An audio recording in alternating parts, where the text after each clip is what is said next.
decided on both. No love for Neptune. Yeah. Neptune was Neptune. And she requires Evolve, which is not good. yeah. I mean, probably we'll get the Orcas one day. One day, yeah. Next expansion, we'll go back to from neutral to actual class themes there. Yeah, with I don't know, new mechanics. Like Dragon will be spawning Orcas like snowmen. So if you're Gengar, what would you ban from Noah's side? Oh, let me check again at the list because that's 10 classes to remember. Yeah. So would you ban his Blood, Haven, Shadow, Rune, or Dragon? Run. Okay, Yeah. so the bans are already here. So on both sides, they both ban Rune and Blood. So they both ban D-Shift and Neutral Blood. I would definitely ban D-Shift and Neutral Blood also. It's like the smart choice, right? You ban all those high rolly decks. Mm-hmm. The D-Shift deck, yeah, I think it's a good matchup against, like, it's almost guaranteed win against the Seraph. But you're running, on Noah's side, he's not running a slow Haven, he's running a very aggressive Haven. Oh yes, but D-Shift is actually not that behind when it comes to Storm matchup because you actually have your Kaleidoscopic Glows, and if you open with Kaleidoscopic Glows, you can delay it, like it's, because generally Kaleido will delay the turn 2 to turn 3, right? But versus Heaven, when it's Amulets with Countdown, it's delaying the turn 5 to 6, and that actually matters a lot more because it's bigger play the later you are in the game. Yeah, I see why. Because the other decks are mid-range Shadow, which he doesn't see ban a lot of times. It's just a pretty fair. Sometimes it has a good matchup. Sometimes it's just like, if it does well, it does well. If it has the right draw. And they both have very similar lineups, except Gengar has Seraph and Noah has the Storm.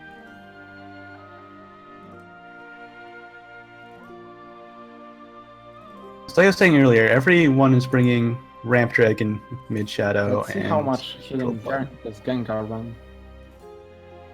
That's Dragon, that's Heaven. Actually, he has double Frog Cleric, triple Radius Angel, but no Curate. That's not that much of healing. Well, most decks don't run the Frog Cleric. Frog Cleric is for 4, right? 4 is like it's like very close. It's close to 5, and not. It's like a lot cheaper too. It's only 3. Is 3? Oh. Yeah. Oh, okay, yeah. 4 enchants. Yeah, the 4 enhanced. Yeah, it's interesting because he's not running the Heavenly Hound, which is usually run with the Princess Snow White. Yeah.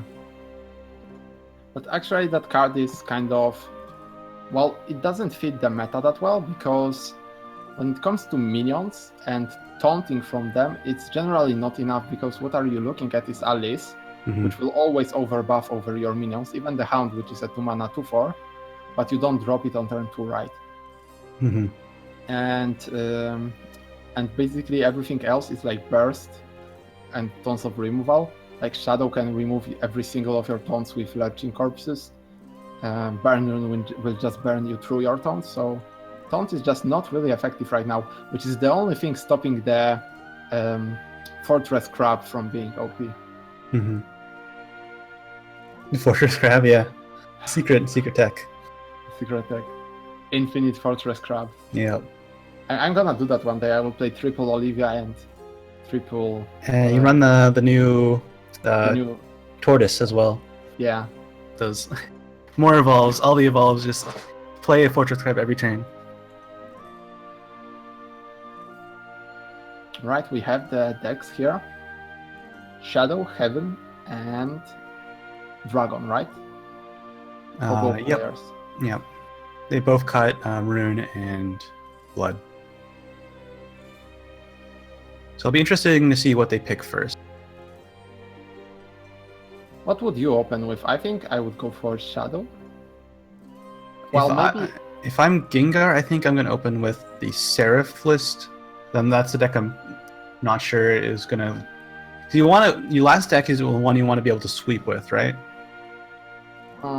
That depends, cause if you like lose your first 2 matches, you want a deck that can just go beat everything, right? Yeah, but how I would look at it is that if you go Shadow, if you open with Shadow as Noah, right? If Noah opens with Shadow, then Shadow loses to Heaven.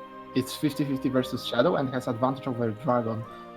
And where am I going with that is that Shadow basically you want to beat the Dragon with it, and on the other hand, Dragon beats your Heaven.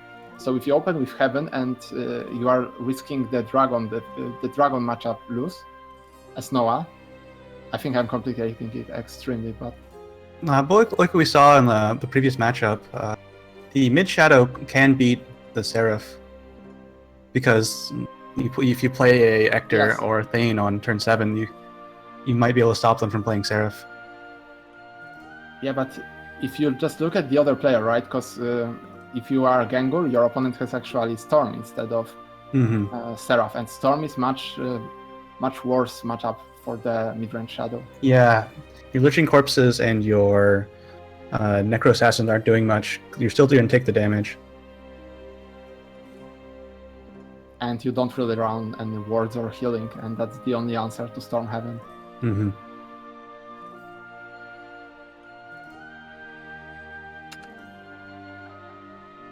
Alright, so I guess we'll be jumping into it any moment.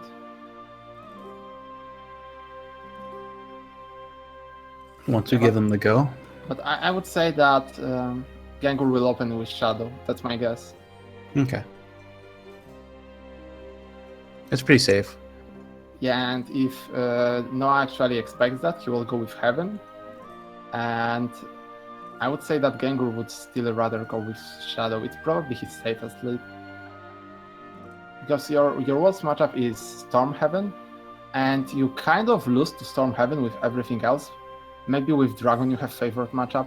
Yeah, if you have Sybil on 5, you can turn the game around quick.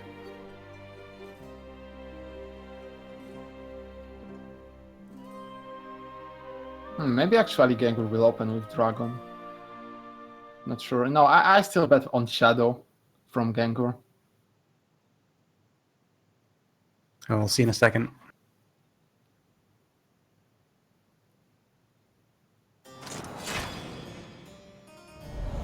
The emotions. Both go Heaven, yeah. So I guess at least one person. Is fighting and despair all you know? Alright, so we have Gengur with Seraph on top and Noah with Storm on the bottom. Now, this is a really weird matchup that depends heavily on the build of the Seraph. And I would say that with this build, actually Storm is favored because the healing is really limited. Also, so are the wards. He's got Radiance Angel, the Frog, and Healing Prayer as his heals. Yeah, but it feels bad to use Healing Prayer just for healing, right? Sometimes you gotta do though. Yeah. Okay, we see a really sacred opening. Tons of amulets. Is it the all over again?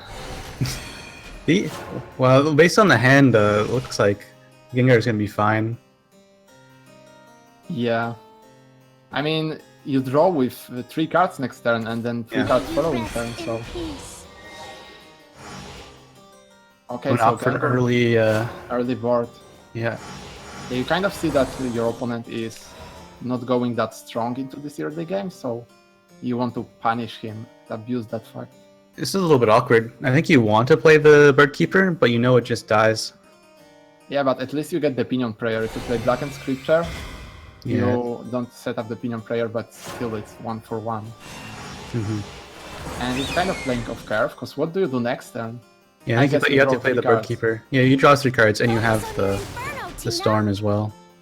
What are his 5 drops? He is running Dance of Death and March Hare. Okay, so standard. Won't find it though. Your evil deeds end. Yeah, drawing into Kudrill's good though.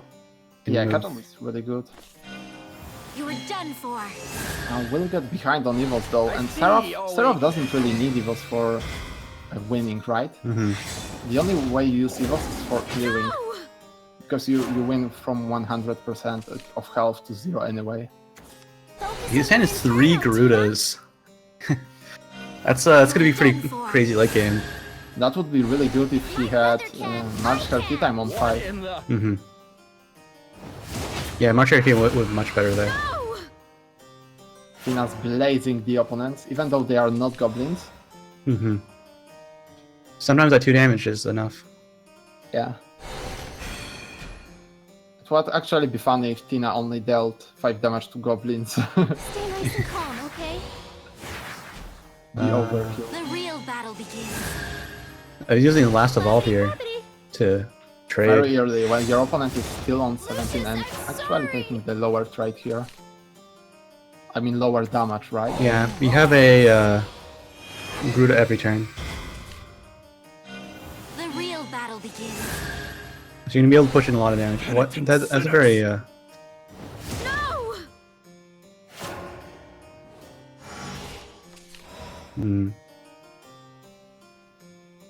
I mean, he doesn't have Evo anyway, so... he went from 3-5 to 5-7. The opponent doesn't have... only thing that can remove it is Dance of Death. Or Themis. I mean, there is no Themis. There's no Themis in the... yeah. Yeah, that's actually kind of awkward, because Dark Jin lost popularity because of Alice. That the minions were very rarely on 2 HP. Generally, they were either dead or on 3 or 4 HP. So Dark Alice was just buffing your opponent board every single time. But yet again, we see it here. Crystals of snow shimmer in the night. You could actually go for face here with the 5-7. Your path has been laid. Yeah, just put them at 6. You have to clear your stuff, he said. Instead of crushing your face. I think that's fine. You do put the judge in range of Blackened Scripture. Which is known there. Yeah. Dark Jin will actually get some value here. Save our world. 3 kills on her account. Crystals of Not snow bad. shimmer in the night. Like 2.5. Yeah. You did draw a March Hare, and he has Premier, so he still has a lot of burst damage. Here comes Seraph. Yeah, it's no way he can do another 12 damage here. I mean, you go for Garuda, straight for Garuda. Oh, that's a really good draw, actually. Well, you don't win this turn, definitely, but you might win next one. Stop! And you hope the opponent doesn't have the combo. Exactly, you don't tray, you just hope your opponent doesn't have it, just like in previous game with Ektar, right? Mm-hmm. There is 1. There is 2, and since he's not using Hollow Dogma but this one, I assume he has the 3 as well. Yeah. And that's 3, so prayers become victory. I envy you. Yeah, just a slow opener from Noah. People are not really great in opening. Yeah, once you get the Garuda turns, then it's you either have to kill them like right away, or you're probably gonna lose. Not even Themis was needed here. Seraph was in command of the board entire time. Yeah, he had the stronger turn too, definitely. And then having the Sister Initiate to make the Beast Call activate 1 turn earlier. Pretty good. Yeah, that definitely helped. Right, so what do you think? Which class we'll see here? Dragon and Dragon. So Noah actually switches from his ruler of the skies. double mirror match. All who But oppose shall be Noah crushed. switching from his Heaven, not really wanting to face the Dragon with Storm Heaven. I mean, he will have to probably sooner or later, right? Unless he... Well, if he loses, here. if he loses to here, then he doesn't have to. But he'd rather not lose here. So this matchup really depends on what cards you get in late game. Yeah, and what's the difference in their late game lineup? Gengur is bringing, let me find the list, Bahamut, Ouroboros, Lucifer, and Sahakiel, and Polyphonic Lord. So that's a lot of late game. That's 3 Bahamut, 3 Lucifers with Sahakiel, and double Ouroboros, double Polyphonic. But we have to note that Polyphonic Roar is really weak in the mirror matchup according to, well, Bahamut. Yeah. Well, if you play Polyphonic Roar, you force the Bahamut sometimes, which is... If you can force the opponent's Bahamut and you have your own, Gotta take a break. it really comes down to who has more Bahamuts. And sometimes, if you have an Evolve and Ouroboros, you can use that to remove Bahamut as well. I am the Mad Cyclone. Who's... using the Evolve and the Grimir. That's not what you want to do at this point. Uncontrollable. Because you don't have it for late game. Lucius, I'm sorry. Yeah, like... Passing's pretty risky, but you do have Saha into the Dread Queen. Yeah, well, Saha into Dread Queen is not really that. It's not bad, yeah. Yeah, it's a 7/7. Let's not belittle that. Yeah, it's going to remove the stuff on board. Bahamut, so you probably show the Dread Queen, right? Mm-hmm. Shall I grant Yeah. your fragile The Dread Queen is not that All impactful must come to an because she end. requires other 2 cards, and you know it's the less information you give, the better for you. That is first Ouroboros. And these Dragon decks don't have any answers There's a lot for more where permanently this removing came them. from. Just Yeah, spend I an mean- Evolve here. I don't know if you want to do that. I feel like these Evolves are very important, especially in like if you go into like a Bahamut War. Yeah. I mean, this Ouroboros will just use only Fanfare on this. I mean, what usually happens with Ouroboroses is that you can use Ouroboros together with Blazing Breath or Breath of the Salamander, and the last tournament I casted before this one was actually exactly this finish. They threw all their removal spells for Ouroboroses, and both players were low, and they literally held up to maximum. So you generally want to avoid this pointless trade which just stole the game. Yeah, it really comes down to who has the more of Blazing Breath and Salamander. Sometimes you run Dragon Newt Fist as well, but neither list is running that. Yeah, I am a big fan of Fist. It's actually really good in neutral meta. The only problem is that usually when it comes, it's kind of too late or off curve. That's so he went face there. I think that's fine because the opponent doesn't have 10 play points yet. Yeah. So you're not risking Hear the a Genesis Dragon or a Zeus. Sybil is kind of good. Mm-hmm. Now, how do you remove the opponent's Ouroboros? You can play. Relying on you to He might evolve the Dragon Knight here. What? What? Oh, was that a misclick? Mm, Because I would probably go Sybil, evolve What? the Dragon Summoner, and Blazing Breath. yeah, I think I'll misclick. Oh, that might have been He just demoted. Strength? As long as we've got each other. Fat Fingers. Maybe he miscounted his play points. Oh, maybe.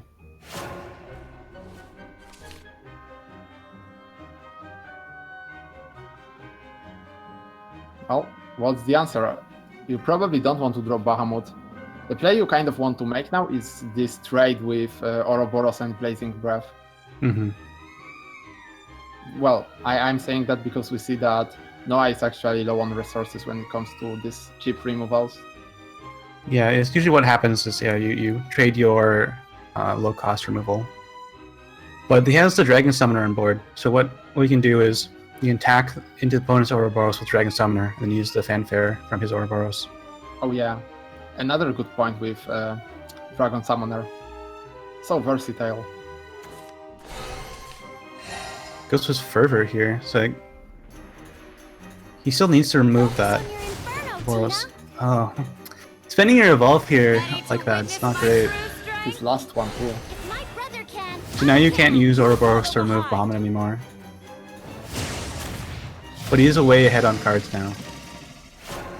It is 6-6, but you know the opponent has a Dread Queen and Ouroboros. Yeah.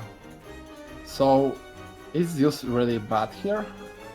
The only way you can get rid of the Zeus is... I don't think either of them are running the Dragon Scyther. So Yeah. I think the only way to remove it is with Bahamut. And you kind of have your own Bahamut, but do you want to call your opponent on the number of Bahamuts immediately? That may be risky. Well, you have an Ouroboros and Evolve, so you don't need to. You don't need to spend a Bahamut to kill their Bahamut. Yeah, but then again, how do they deal with Ouroboros? I guess either with soft removal, I mean small removal, or with Grimnir. Grimnir is not an answer to Ouroboros. All you do is 1 damage and then just play the Ouroboros again and kill Grimnir, so you're not really getting anywhere. Second Bahamut, with his Evo, he could actually do a lot here. But he has the Blazing Breath, so we'll see this trade again. Yeah, And I think both as long as he has players that, he'll keep on doing it. Yeah. It's And like, then just gather more resources, because he can win the Bahamut War for sure right now. 2 Bahamuts and the Evolve and Ouroboros. it's like this situation in Magic when 2 decks with literally only health gain match. And what do? They both hit infinite health and cannot really finish the game. Well, in Shadowverse, luckily we have the Grim Reaper, right? Yeah, well, you have that too in Magic. You just have 60 cards instead of 40. Yeah, but they have a lot of cards that can shuffle your graveyard back into the library. The Soul Sisters matchup. Oh every, no. Every time you play a creature, it's heal. But you can make one infinitely big creature. Yeah, there is a disconnect. Do you see that? Yeah, sometimes it's just lag. Alright. So you spend the Grimnir. Like I said, it doesn't really get you anywhere. Yeah. All it does is just get the Grimnir to your hand. But it stalls 1 turn, right? Not really. You end up in the same situation. It does get you another draw. Yeah, it's like Grimnir is like 0 mana, deal 1 damage to your opponent face, draw a card. Yeah, redraw, yeah. It's like cycle. Sometimes you don't want to do that though. We can get to a situation where we end up at the Grim Reaper. Yeah. But he's out of small removal, so yeah. Oh, you're gonna have the Bahamut War now. And like I said, he's advantaged right now because he has the Evolve and Ouroboros. It's also double Draconic Fervor, that's a lot of draw. It's gonna be hard to find a time where you can just use those. No answer. That's horrible. Oh, yeah, he's just dead now. He has this Dead Queen with the Ouroboros and Zeus. Shall I grant Oh, yeah, that's your fragile one. dreams? He can also Evo. Yeah. I guess he will save this Evo for the next game. Oh, just Zeus was Oh yeah, just enough. with the Evolve. Alright, so Noah taking 1 back. Right, so what does it exactly mean for him? If he won with Dragon now, that means your opponent's Shadow actually doesn't have strong matchup anymore. But your own Dragon actually, because his Dragon strong matchup. Noah won, yeah. So Noah Dragon actually strong matchup for him on his opponent board was the Heaven that actually won the mirror. So now he won the mirror, the 50-50 matchup, and that's, well, you can say that's karma a bit. Come on, let's Noah won, not Gengar. Oh yeah, Noah. I mean, I meant Noah, but Yeah, wait, you said Noah, but oh, we yeah. have the wrong thing on the screen. Yeah, we had the wrong thing.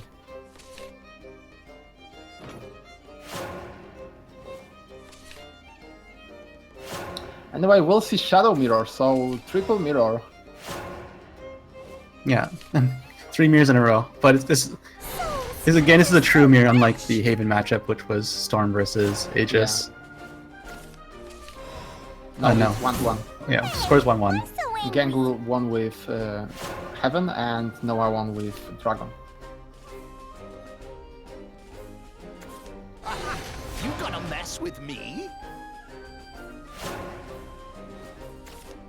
Right, anyway, there is no banish in Shadow, right? With me? Yeah. So, I actually think that Ghostly Grasp, or is it the name? The Ghostly Touch? Ghostly Grasp? I actually think it should be banishing. That would be cool. People would play that. You'd play it just for the mirror match. But these games usually end up as Ector battles after turn 7. Just who can fill up the board and have it survive. Yeah, so it's actually decided on turn 6, right? If Noah on turn 6 doesn't clear his opponent's board, Yeah, he will just summon Ector and win. It's either decided at that point or it's decided later when both players have answers and it's fun smashing their Ectors into each other. That sounds wrong. Berries are mine. See, Evolve's a Lich here. I'll live again. I mean, you are on the Evo, so you definitely have to Evo on 4, otherwise you are just wasting your resources. It might die to a Soul Squasher, but he has to trade something to Soul Squash. Probably just better to trade 2 things into the Lich. Soul Squasher. Interesting, not trading the 1-drop that gives you shadows. Yeah. You're so fresh. I mean, I don't think it doesn't need it right away, right? yeah, it doesn't make any difference, but what if you later on you will need this 1 shadow and you will be not able to... Yeah, if it's still if you want it to live, right? Because you want it to be alive for Ector. So I think there's no reason not to trade it there. Yeah. Right, this is the biggest problem with the mirror matchup here. The person going first usually on turn 5 will clear your board completely, and Shadow is actually weak already on the turn 5, because Noah is actually pretty lucky here to have the 1-drop for the Necro Assassin, or, you know, double the real play, but the problem is that actually Shadow doesn't have good comeback mechanics on turn 5. Oh, other than yeah. I mean, usually on turn 5 you have Cerberus and you evolve that and kill one yeah, thing. but that's only 5/5. That's not Yeah, very yeah. good. But what is kind of good is the Commander of Destruction, but people don't listen to me. Yeah. The problem is that card's not that good in late game.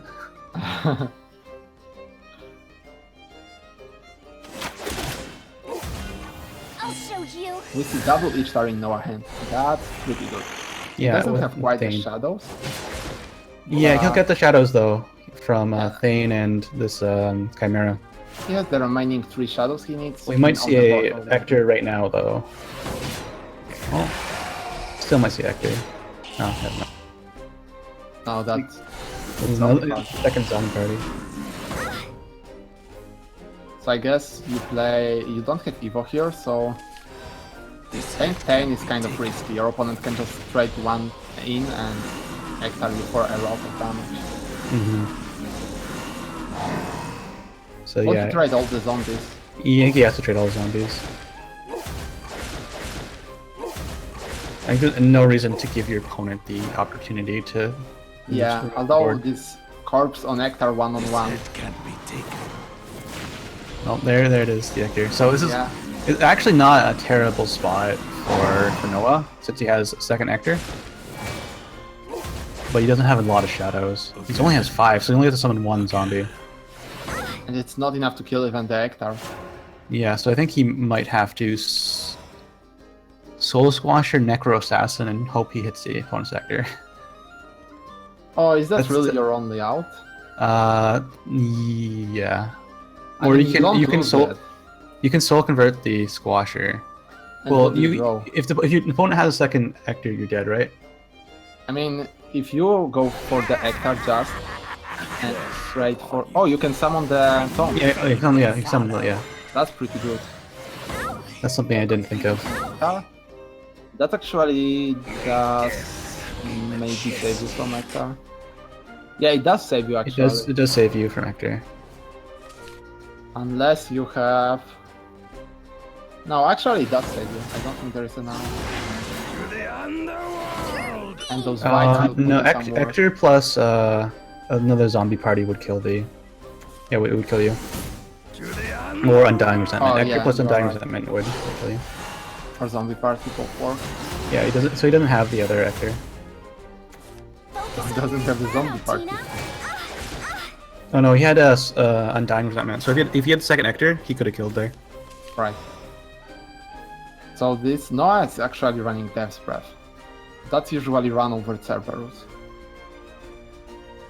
Yeah, like I said, like there's 5 cards that you really can kind of swap out into your mid-late game for mid-range Shadow. So Gengar has 2 Death Breath, 2 Thane, 3 Ector, where Noah has 2 Death Breath, 2 Thane, 3 Ector. So they're the same lineup, except Noah has 2 Cerberus and Gengar has no Cerberus. That's probably a top deck. Yeah. And it's over. Yeah, that's a ton of damage. He probably either drew it from slow conversion or he just drew it right now. Yeah. Alright, so... Well, they're winning game after game, every other game, right? Yeah, it's been back and forth. So, yeah, And it's all Gengar mirrors. wins. We are mid-range actually out Shadow. of mirrors. Yeah, we are out of mirrors. Yeah. Gengar Noah has is to left still win with mid-range Shadow and his Seraph. No, his, sorry, Storm. Storm. Storm, even. So he has to beat Ramp Dragon twice. And yeah, don't. That's wrong Shadow. Yeah, it's the other way around. Ghost. We Gengar won. You got the number right, but you got the wrong. Wrong Shadow. I really like this layout though. I'm on mic, so future, you know, this is why we shouldn't have mirror matches. I'm triggered, sort of. Mother, So we father, got come on. Gengar's Ramp Dragon Bow versus before Dark Dragoon, the mid Shadow again. ruler of the skies. Yeah, this is actually favors for the Shadow most of the cases. Mm-hmm. The best card you usually have is the 3-drops. I find Tentative Knight and the Chimera are difficult for Dragon to get rid of. Yeah, and they are your base for all the Necro Assassin and Urt plays. Mhm. Also the Demon Eater, right? Yeah. I find that sometimes you don't want to use your D-meter on your attendance because it allows the opponent to use AoE. Yeah, definitely. As long as the attendant is like alive and not a lich, the opponent has a hard time using AoE. On you, dragon. You're mean. I'll opt not to trade. No, this is the Unica because it's kind of forced to trade in Unica. Yeah. I am the Mad Cyclone. Taylor will also trade here, probably into Creamy, right? Luckily, he doesn't really get the 5 PP on turn 3. I mean 4. Gotta take a break. Well, he does, but... Yeah, he does. Yeah, so he started, so forever here. yeah. That's actually really important, because for Dragon, turn 6 is probably the most awkward thing. Ops You to don't really have to play on pass. I 6. think you just drop the Lurching Corpse anyways, because the opponent wants to play Sybil, but doesn't have it. Doesn't have it anyways. Like, I don't know why you wouldn't just Lurching Corpse other than the opponent having Blazing. Maybe a misclick. Well, he passed deliberately. Yeah, both pathing deliberately. They just refuse to play. Let's end this violence. I'm sick of it. Mm. Well, I think he's saving Lurching Corpse like their removal and not again like not something to pressure the opponent. Well, that's definitely not how you play versus Dragon. Mm-hmm. I mean, again, He's gonna have to play. He's gonna have to play Death Breath for no ward. I mean, it's still a good source of shadow for your Ektar. It Mhm. also sets up the board. Yeah, it gives you 4 shadows, which is pretty good. You just said That's your it opponent dies is, to Salamander. Yes, and also Sahakil is Raphael, but he doesn't play that, right? Fighting is so cruel. One Or of is them he? did. May all life. I don't think Gengar did. Yeah, he had only Lucifer and Bahamut and Ouroboros and the amulet. Yeah, he had. Yeah, he's opted for 3 Lucifer instead of Destroy Sahas. all So there's foes. Lucifer right now. Glory. Heal for 0. That's a big 0 though. Can you just drop Thane? Yeah, he's gonna do it. You can evolve Thane too to remove.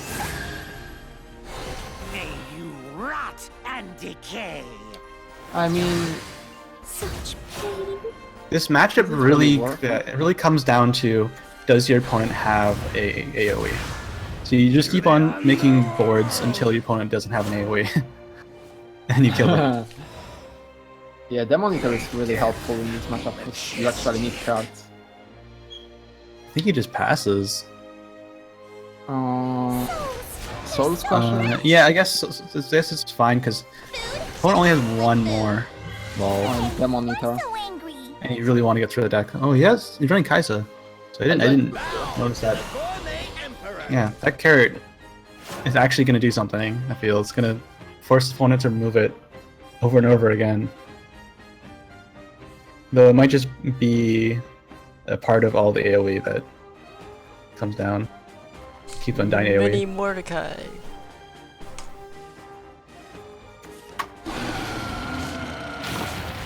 There is nothing to mourn. Oh man, one Lynching Corpse. I think you play the carrot first, right? Doesn't matter. I thought he was at 9 carrots. Yeah, Tendon's really good here. With me. It And you is. just drop the carrot and the Skull Beast. But that's not really a threatening board, even with Ektar. Yeah, it's not gonna kill the opponent, but it's something the opponent has to remove. And now Nice. that's threatening. That's very threatening. So I think he's Cerberus, right? Cerberus and probably already use everything you have. Yeah. Oh, Or Ektar. this is where I like having a Phantom Howl in my deck. It's like that burst damage is pretty necessary against Dragon and Haven sometimes. Yeah, but it's kind of a liability in other matchups because Ektar trades better, right? Yeah. It's more efficient when it comes to shadows. Yeah, it's very like the Phantom Howl is very situational. Yeah. But in the situations where it's good, it's very good. Tempest shall judge Ooh, Grimmy Hearts. But Ektar will live. You're mean. You're mean. Ready to Oh yeah, he has to witness my trade his strength? Grimir. my power. I mean, is that really necessary? I mean, yeah, you kind of don't want to die to second Ektar. So I Yeah. guess it is. It's pretty. I think it's necessary in that situation. Yeah, he also died to Cerberus. Well, there's a Thane. That's good. And he can evolve it, or he can use another Lurching Corpse. I like actually evolving and playing a Lurching Corpse just to prevent AoE and having things stick around. Yeah, and your opponent cannot really Bahamut right I'll now. show you. Yeah, I guess what I think he wants to save these Lurching Corpse. I might just play one right now. It stops Grimir. Ooh. Oh, I that's don't- actually questionable. You just Yeah. killed your 6 attack minion. 'Cause You're forcing AoE anyways. I don't know. Yeah, and I guess he wants to Breath get the of damage from Sun- the whites like really badly. And also, But I would just sack my carrot, I guess. Breath But of the Salamander you- was you- enough before. It's still enough, so you didn't really play Mhm. around anything additional, except maybe around Burn, because you actually had no taunt, right? So your opponent could Mhm. have played the. No, there is Yeah, no you're taking Stormer. 5. There is no Stormer in this deck. There is just Lucifer and Bahamut. You're just polyphonic. Yeah, it's a very odd late game. There's no Zeus or Genesis Dragon. So it's really just trying to grind you out, not trying to burst you down. I like that, but I think he has maybe not enough burst heal. So options for AoE are just Bahamut. He has 2 more Bahamuts, and I forget how many Salamanders he used so far. But it doesn't look like he's a Salamander. Yeah, and also doesn't look like Bahamut. My tempest Grimnir. shall judge you. Ow. You're mean. The Flashing Corpse could have killed. I think you would Grimir first, because Lurching Corpse has a chance of killing the Grimir, and you go face with the dragon. It's But 50-50. No, there is a taunt then left. Oh yeah, the taunt's left. So yeah, the taunt is 5 health. Oh. you'd have to trade the dragon anyways. There is one Cerberus. And if the dragon dies, Fletching Corpse, and the taunt will stay alive. I think he has to set up Bone Chimera here. Yeah, that's an easy play. Mm-hmm. You have tons of damage next turn if one of your minions survives. Yeah, you have second Cerberus. I guess you can go for another Grimir here. It's not lethal, but you can clear the board again. Mm-hmm. The moment you are forced to use Bahamut, if your opponent has an answer, you will actually stop threatening him, right? Because the Polyphonic's gone, yeah. Polyphonic will be gone, exactly. If he has attack, so if he has a third Grimir, which would be very lucky for him, he can attack the Chimera first. But he still dies. He needs to heal here. Oh, what's this? I think Setting up the taunt. Draw after attack. draw after the trade. Fighting is so Tackle into Lucifer. Yeah. May all life prosper. That's not enough. And be With double blessed. Cerberus, you can pull out 8 from hand. Is that enough? Yeah, it's enough play points, yeah. You can play all of Kokomimis. Equalize 2/2/2 He's again. gotta make sure to play Kokomimi first before he plays his other Cerberus. Or you're gonna lose them. I mean, he wouldn't overdraw them. No, yeah, I think you'd overdraw. He was at 8? He was at 8, I believe. Or maybe he was at 9. He may have been. I admit defeat. I admit defeat. Mm-hmm. Alright, so again, last match it will be Ram Dragon without Burst versus Seraph. If you don't find your grind extremely early, you are gonna have a bad time. Yeah, I think Seraph actually is favored without the Genesis Dragon and no like Fortes or anything. I mean, you actually cannot deal with the Polyphonic Roar efficiently. You have to just out-heal it, kind of, and remove every single turn. If you can get the Polyphonic Roar early on, like, Is fighting and despair I'm saying all you know? maybe 6, Bow 7, before something Dark around that. Dragoon, Mhm. ruler You should of be the fine. skies. Because that's at least like 3 dragons. That's a lot of damage. That's a good opening hand. It's a really good opening hand. Oh, wait. Sorry. Yeah, sorry. I Storm. the other way around. Yeah, I forgot about Storm. Yeah, Storm. So yeah, Yeah, I think Seraph the won. Dragon's favorite here because of healing. Yes, this is a much better matchup. This is a much better matchup. We haven't seen the Storm deck since the first game. And Yeah. we've gone for every single other deck. So I just totally forgot. But yeah, this is a good opening hand.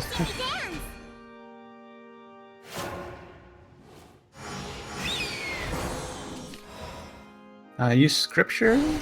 Oh. That's not the play. I guess I like Dogma there too. Like, what's opponent gonna do? Now you're waiting to like, if you wait longer, opponent's gonna have more options for AoE. But I guess that's a pretty good turn there. Turn 4 with the Dogma and the Scripture on the Dragon Knight. Okay, I'm back. I think I got disconnected for a second. So what do you Dogma here? Beast Call or the Bird Song? Probably the Beast Call because you summon the bigger minion that doesn't storm. Mm-hmm. Like on the next turn, you are getting 2 this turn, and then 6 next turn. That's like 8 in total. From the Divine Bird Song, it's only 3, and then 3 again. It's only 6 total. Keep relying on you, Dragon. Yeah, I think you're right. I think I would go for the Beast Call. Yeah. The only answer to that is the Goblin Breaker Tina. To remove both of them. Or like a combination of that and removal. So here comes the March Hare. Because whatever you did, you only had guaranteed 5 damage, right? Once from the Little Falcon and one from the Big Falcon. But if you went for the Beast Call area first, you actually had that additional Tiger you could have had if it survived. Sorry. I've got to Right, take there a is the break. March 30 time. So he does the damage on the Dragon Knight because if he did damage face and then traded, he's the board can get cleared by Salamander. Focus on your Inferno, Tina. Yes, but he could have also traded the Falcon for one more immediate damage. Hmm. If he basically sacrificed 1 damage for 2-1 on the board. I think I'd rather have 2-1 on the board. Needed to have a salamander. Hey, it actually lived. Yeah. So the investment will return to him right now. Hmm. The real battle begins. It's gonna do the same thing. I think it's probably the same. Oh, yeah, it can do it the other way around now. One salamander, I guess. So he's playing around 1 salamander. This time he's gonna play around no salamanders. Let's see if the salamander is here. This salamander could be huge. It's not here, so brave play. Rightly rewarded. You have angered me. Yeah, he's gonna be able to clear the board with the And Dance of that's Death. lethal. Yeah, it's lethal with Dance of Death. Wow, that is actually really good. He played, like, you see, he risked the fact that your opponent will not have the second Breath of the Salamander, and he got rewarded because he was actually running out of steam, and he recognized that he has to make a play in order to win, and he took that play immediately. Take that 1 risk and you get rewarded with a win. That's really, really good. Well, the games go to Noah. US Noah will move on to next Saturday. We have the bracket next Saturday, or? Yeah, the top 8 will be next this time. Oh, I see. All right. So next match will be. Do we have an info on that? Next match is Sky Sama versus Bottles? CPT. Boltaz. All right.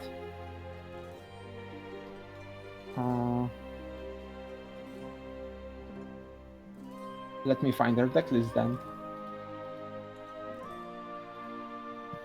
How are we with time? Oh, we are good on time. Yep. Okay, I will open the bottles. Okay. He's going for.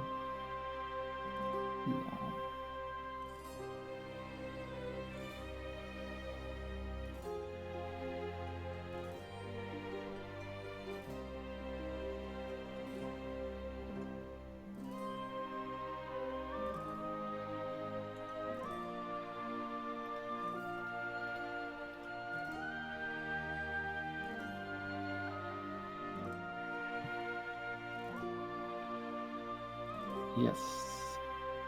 Right, so Bottles is bringing his blood, which is Azazel TK, I believe. Kind of looks like that. Yeah. I crashed that yesterday. Yeah, it is. He actually won the match that he played. Nice. He played only 1 match with it and he won. Then his runecraft looks like D-Shift. Let's see, it's D-Shift with Rite of Exorcism. I wonder why did he take it? Maybe for the Infinite Taunt with Dark Alice and Test of Strength. That's actually really problematic for D-Shift. Then he brought also his Dragoncraft, which is a standard ramp with 1 Uriel, 2 Odins, 2 Ouroboroses, 1 Olivia, 1 Polyphonic Roar, Bahamut Zeus, and Queen of the Dread Sea. So we see the tendency that people really like Queen of the Dread Sea together with Polyphonic Roar. Because that kind of reduces your need for hand because you are getting value every single turn. Yeah, and then it reduces the loss of tempo by playing the Polyphonic, because Polyphonic does nothing when it comes down. You can play with the Dread Sea Queen and then evolve her, or play with a Zeus or something else. Just kind of like lessen the loss of tempo there. Then his Shadow is a bit more similar to the old school Shadow, with both Cerberus, Phantom Howl, Death's Breath, and also Ektar, all 4. So he also doesn't run Tain. I guess that's the sacrifice he decided to make. He cut, let's say, standard double Tain, 1 Urd, and that's probably it. And he put in double Phantom Howl, double Death's Breath, and that's it. 1 more Undying Resentment. So he cut something. Oh, he cut the Usher of Styx. Like I was saying earlier, I'm seeing that card that often. Yeah, I know, but I am playing that, so he copied the deck from me, but cut the Usher of Styx. That's the story. You run the Devil Phantom Howl? No, actually, I don't. But he had to replace the Usher of Sticks with something. Yep. Right, and his heaven is another Seraph. So everyone, Seraph is back, guys. Seraph is back. Because no one really runs answers for it. But if you notice, he's also running 2 Odins in his Dragon list, which is pretty rare. Yes, because he doesn't run actually any burst. So it's really hard for him to finish the game before turn 9. He has Zeus, he has Zeus. So he does have a little bit. A little burst. But I think he's running Odin just to fight other Seraph because he's expecting it, I believe. They also, in the mirror match, can remove Ouroboros. It's good. Or Bahamut. Or Polyphonic. So it's a solid card for the mirror match and solid card against Seraph. Yeah, definitely. So I'll go on to Sky Sama's list. So he's got Runecraft, neutral Runecraft, with Phalles. So I think Phalles is the strongest card for like the neutral Runecraft, right? It's the reason to run neutral. I mean, probably, because the other one is Witch of Sweets, and that's literally 2 mana draw a card. Yeah, and Rune has a lot of those already. Yeah. Rune already has a lot of 2 mana draw cards. I actually have to say that I really, really like the mechanic of gaining Storm on Evo. I hope we'll get more of this because it's probably more healthy than, healthier than just having Storm, because you actually have to sacrifice the Evo for that. But she also has an enhance that gives her a free Evo, so... Yeah, but that's like 7 mana for damage Storm, and that is completely basic. Like Alucard, Soul Dominator, Emeralda, every 7 mana for damage has Storm almost. Right, go on with the deck list. So just as your neutral Rune, Alice, most of the neutral, 3 Hector. He's also running Oz too, so he has Oz with 2 Dance of Death, 3 Mutagenic Bolt. Those are the only spells. He only has 5 spells. Yeah, that's actually pretty standard. And how many Oz's? 3? Yeah, 3 Oz, yeah. So mainly just to draw more cards once you run out of steam. Just draw more neutral followers. Sometimes you can get the effect with spells, but less common. Yeah, I actually looked at this list and decided to run in the Demonic Strike. Just to synergize a bit further and, help with the reach. But neutral Rune has actually more reach than any other neutral deck, aside from maybe Blood with Abyss, of course. Well, but Abyss is like 16 damage reach is pretty big. Or put it this with the storm, it's like 20 damage 1 turn. It's like that's pretty good, right? 20 damage reach. I mean, can do. Ramp Dragon with the Queen of Dreadsea, Genesis Dragon, Zeus. This is a list that Game AI had. It has 2 Dragon Newt Fists. So he's running the 2 Dragon Newt Fists. I think that it can be okay in the mirror match because 1 Dragon Newt Fist just kills a Ouroboros. You don't need to spend anything else on it. I mean, you need to discard the cards. Yeah, a lot of cards aren't that great in late game in Dragon Mirror match. I mean, your lower curve is generally either some kind of removal or Ayala. Or either like a recycle card. Like late in the game, the Oracles and the Dragon Summoners are just like a redraw. So getting rid of those isn't too bad if you're removing something big. Yeah, definitely. Especially if you have an Ouroboros, because you just have infinite value with that anyways. You don't need to draw more cards sometimes. Next we have Mid-Range Shadow. He's running 2 Necro Assassins, 2 Fina. So that's a little bit different. Other than that, 2 Thane, 3 Hector. So not a lot of people running Fina. They go for Cerberus instead. Yeah, I mean, like, Cerberus is more of a win condition, Fina is more of a snowball card. Yeah, getting that in board presence is pretty good. But I feel Cerberus is much better against Haven and Dragon. Yeah, because against those heal decks, you really need the reach. Yeah, you need the reach, and board clear is going to kill the Fina anyways, and the Goblin Mage. Yeah, and she drops right before Themis and Breath of the Salamander, so perfectly. Then we have Phantom Cat, neutral blood with no Abyss, so just running 3 Phantom Cat. And so he has no like late game. He's only got 3 Phantom Cat. He's got 3 Alice, 2 Big Knuckle, and then after that only 3 Phantom Cat. So he has no 5 drops Oh, or really? 7 That's drops. like extremely aggressive. Very aggressive. Yeah, his curve is 6 1 drops, 17 2 drops, 9 3 drops. So he's a very, very aggressive.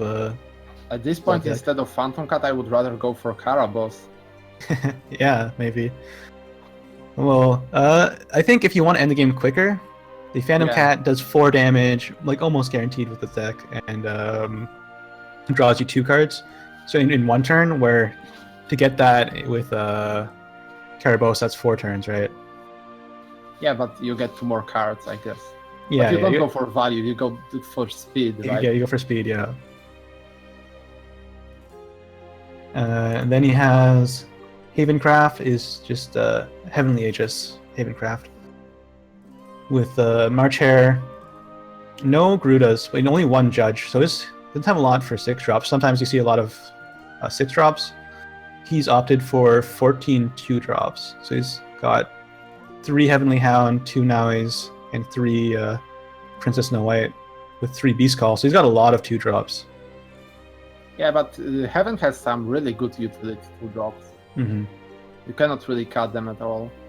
Like when I tried to build Elena, I decided to run like only half the 2 drops I wanted. Yeah. Like 24 2 drops is probably something realistic in Heaven. 24 2 drops. Yeah. And then 3 of everything else. Yeah. Why doesn't Heaven have the Caraboss? That would be so good. Caraboss in Haven? Because you'd have to play it on like turn 10, or you don't have any win cons anymore, because you need the H's. I mean, it'd be good. It'd be good in Storm, I guess. But you have so many 6 drops already in Storm. Yeah. You have Garuda, and you don't need card draw in Haven. But you could just build Control Haven with all the good 2 drops and then Caraboss. Yeah. What would be a really broken class with Caraboss? Probably Sword would be pretty busted. Yeah, Sword is the only problem of Sword is lack of draw, as we said already today. Mm-hmm. Although maybe it will be fixed, because like how to design a good card for Sword? Maybe give them a bit of this theme of buffing your minions and something like a 2-mana 1/1. Last words, draw a card for each attack this minion has. Oh, yeah, that'd be pretty good, actually. Like, kind of make like a paladin thing from Hearthstone, right? Where they like buff their guys is one of their things they do. Yeah. And card draw is based off like numbers that like on the opponent's hand size or something like that. Yeah, but you kind of don't want to give like Shadowverse is different from Hearthstone on this one plane that in Shadowverse there is much less of the variables, right? Mm-hmm. Yeah. You don't consider that much your opponent hand size, only in the basic meaning that your opponent doesn't have a lot of cards, so you can probably push them a bit more because they are less likely to have answered. That's like the basic knowledge from every card game. But you don't really have to count your opponent's hands and count how many turns the card is in his hand or something. The side games really want this game to be a simpler card game. It's literally designed for mobile phones, right? Yeah. It started there. It definitely has to keep this theme. That's why we get these game limiters like Aegis or Seraph. Mm-hmm. Or Satan in good old times. Yeah. I remember when people complain about that card. It's like, nerf this card, it's too strong and wins the game on turn 10, on turn 12. Yeah, right now we have a problem and people concede on 2 because they play Tove. Yeah. I'm going second and you have Tove. I guess I will concede. Yep.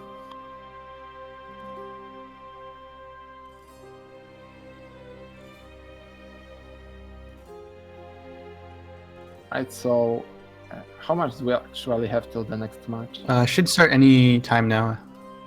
It so also starts on full hour, right? Alright, yeah, so soon, yeah. Alright. We do have the buns, but we don't know the buns yet. But we have them. They are just secret. Yep. Get them soon. So who do you ban? I think...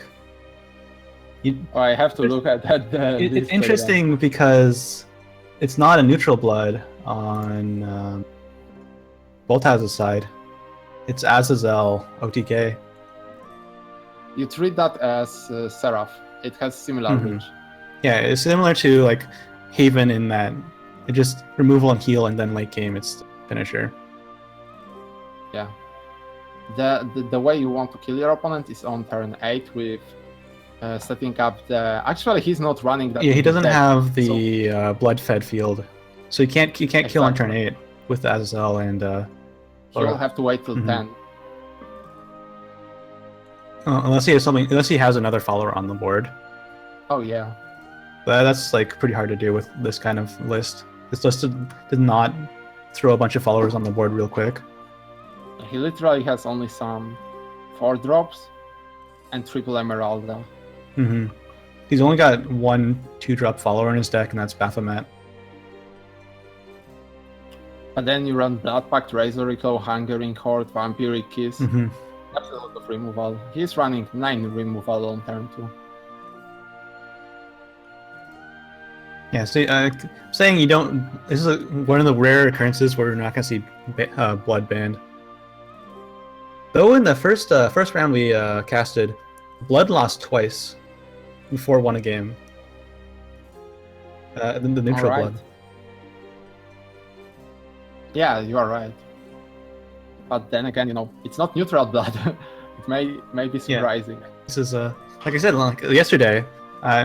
We saw this deck only played once because it won right away. And you know, you can maybe know that the deck list your opponent is playing, but without experience, you still may be afraid of the deck. And this is definitely not something you are preparing for. Yeah, he also has the combo with Call of Cactus. He can, if he's in Vengeance, he can use the 13/13 with Laura.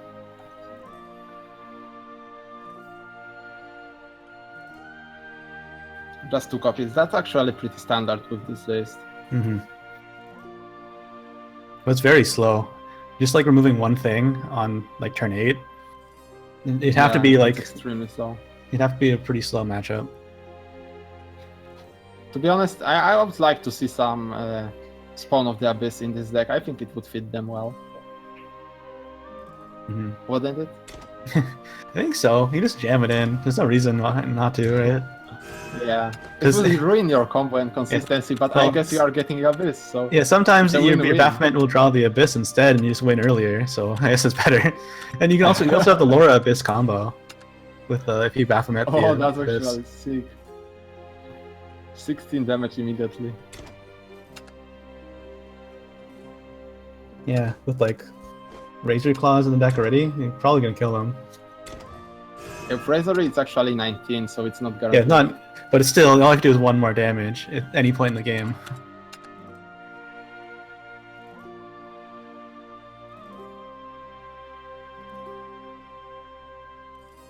I think we're still setting up the rooms.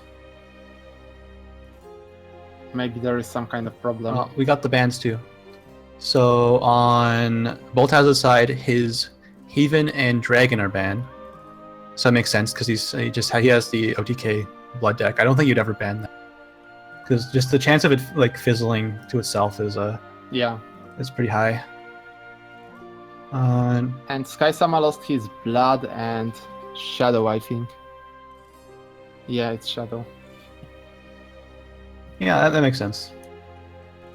Like we don't usually see Shadow banned because it's just like in the middle ground, but I guess he. Well, it's the more aggressive deck, right? Yeah, because he does have answers for. Wait, what's Sky-sama rune? Sky-sama, he has Aegis left. But rune. What rune is it? Oh, the rune? Oh, the rune is neutral. The neutral rune. I see. So maybe I don't know why the shadow ban here. Yeah, I think I'd rather ban the neutral rune. That's pretty scary. You think that you ban the biggest aggressors here because you kind of played a lot of combo decks, right? Yeah, you're playing like a lot of slow, like control decks. Because that dragon deck's definitely a control deck with the 2 Odins in it. I mean, you play D-Shift, you play Shadow without defensive tools. Mm-hmm. You play well, I guess you have Depth's Breath, but it's still a Phantom Howl version, so it's a bit less defensive. And you play, of course, your OTK Blood, so I would probably cut 2 biggest aggressors. I guess you're looking for a fight. Maybe Botas thinks that neutral rune has less tricks than Shadow, so it will be easier to control. Mm-hmm. That's also a possibility. It's pretty straightforward in what it does. It just curves out Alice and then kills you with like Phalese and Oz late game. Right, let's see the opening. Botas opening with Blood versus Rune, so we'll see if it will be easier to control than Shadow will be. I think he likes going second here because he's only got like removal on turn 2. Yeah, you are definitely a responsive player here, and it will be easier for him to respond. No Goblin Leader. That's actually big. Mm-hmm. Because this Goblin Leader will provide basically a 3-drop if you play Alice right after it. You are guaranteed to have 1 Goblin on a 2/3. That's pretty big. You see another Goblin Mage. I mean, another Baphomet drawn from the Goblin Mage. There's Alice. Yeah, maybe you wanted to use the Hungering Heart there just to dodge this. But you have, I guess he has Tina anyways. And the Big Knuckle. Yeah. But it's better to use Tina if you are evolving, because, you know, Big Knuckle can do the half of his job without Evo. Tina can't really do anything. Though you might want to save Tina to hit something bigger, because she can do 5 damage, but it's, yeah, like, you want to save your evolves for the combo. Yeah, you need 1 before the combo, right? Mm-hmm. Actually, no, if you are going with the Razor Reclaw, you don't need Evo. It's 20 damage. It's 20 damage without Evo on turn 10. Yeah. He's not running the turn 8 option, so he will have to be patient until turn 10. I think, yeah, you just Baphomet and evolve it into the Alice. Oh, okay, he's gonna save his Baphomet. That makes sense. Yeah, he's going to turn 10 anyway, so there's no need to hurry. I mean, if he top decked Azazel right here, he would probably go for the Baphomet in fear of drawing his second Azazel and losing his win condition. That's like the worst feeling about this deck. If you open with double Azazel, you might as well consider. Yeah, it's the same thing with the snake deck. You just like you draw your snakes and you just feels really bad. I mean, yeah, but with snakes you are only bricked. You are extremely bricked, but you can still win. Yeah. With Azazel, you literally lost your win condition. Mm-hmm. It's like Seraph without Seraphs. It's literally punching with little minions. Well, you can still do 10 damage with the Azazel, but it's not gonna kill them. You still have the win condition of the 13/13 from Call of Practice with the Laura. That's right. So you do have a little bit extra burst, but you're not where you want to be with 8 costs Azazel. Right, I'm thinking a lot here. I hope it's not a connection problem. I think he's just deciding what he wants to do here. That's a I am a fiction and a false goblin he drew after. So you just want to draw 1 card there. It's not that great. If he has any spells in hand, they're gonna disappear. Probably he doesn't, right? Otherwise, if he had at least 1 spell, you would draw just Oz and throw the spell. But then again, he only plays Mutagenic Bolt and Dance of Death, right? Yeah, so it's there's a lower chance that he has a spell. is another fiction. You use, I think you use Vampire here. Though you can just save it, because you can use Hungering Heart if the opponent has more goblins. There is 1 spell. There's 1 spell, yeah. You might have drawn the spell off of Oz. I bloom on stage. Got me feeling hungry. A worthy performance. A worthy performance. Focus on your inferno, Tina. Oh, the That's a big actress. Tina. It won't be long now. That's a really big Tina. Yeah, That's a freaking mammoth Tina. almost. Didn't count. 2 stats off, right? No, that's a mammoth mammoth. is Yeah. actually 6-7. 667, yeah. So here's where saving the Hungering Horde was actually good. I mean, not like saving the Kiss, right? So you could Hungering Horde the goblins. Yeah. Witness the power. He will take the 6-7 out though. Actually, no, he can't. He can't. He's out of mana. So value trading. Alright, as long as your opponent doesn't have Falis.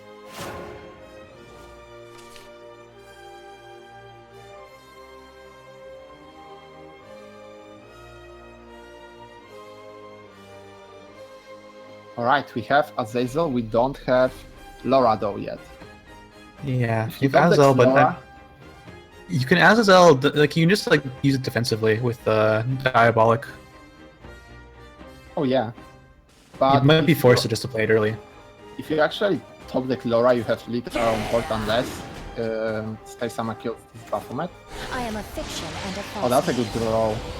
Yeah, four cards. Let's just hope he didn't draw 4 spells.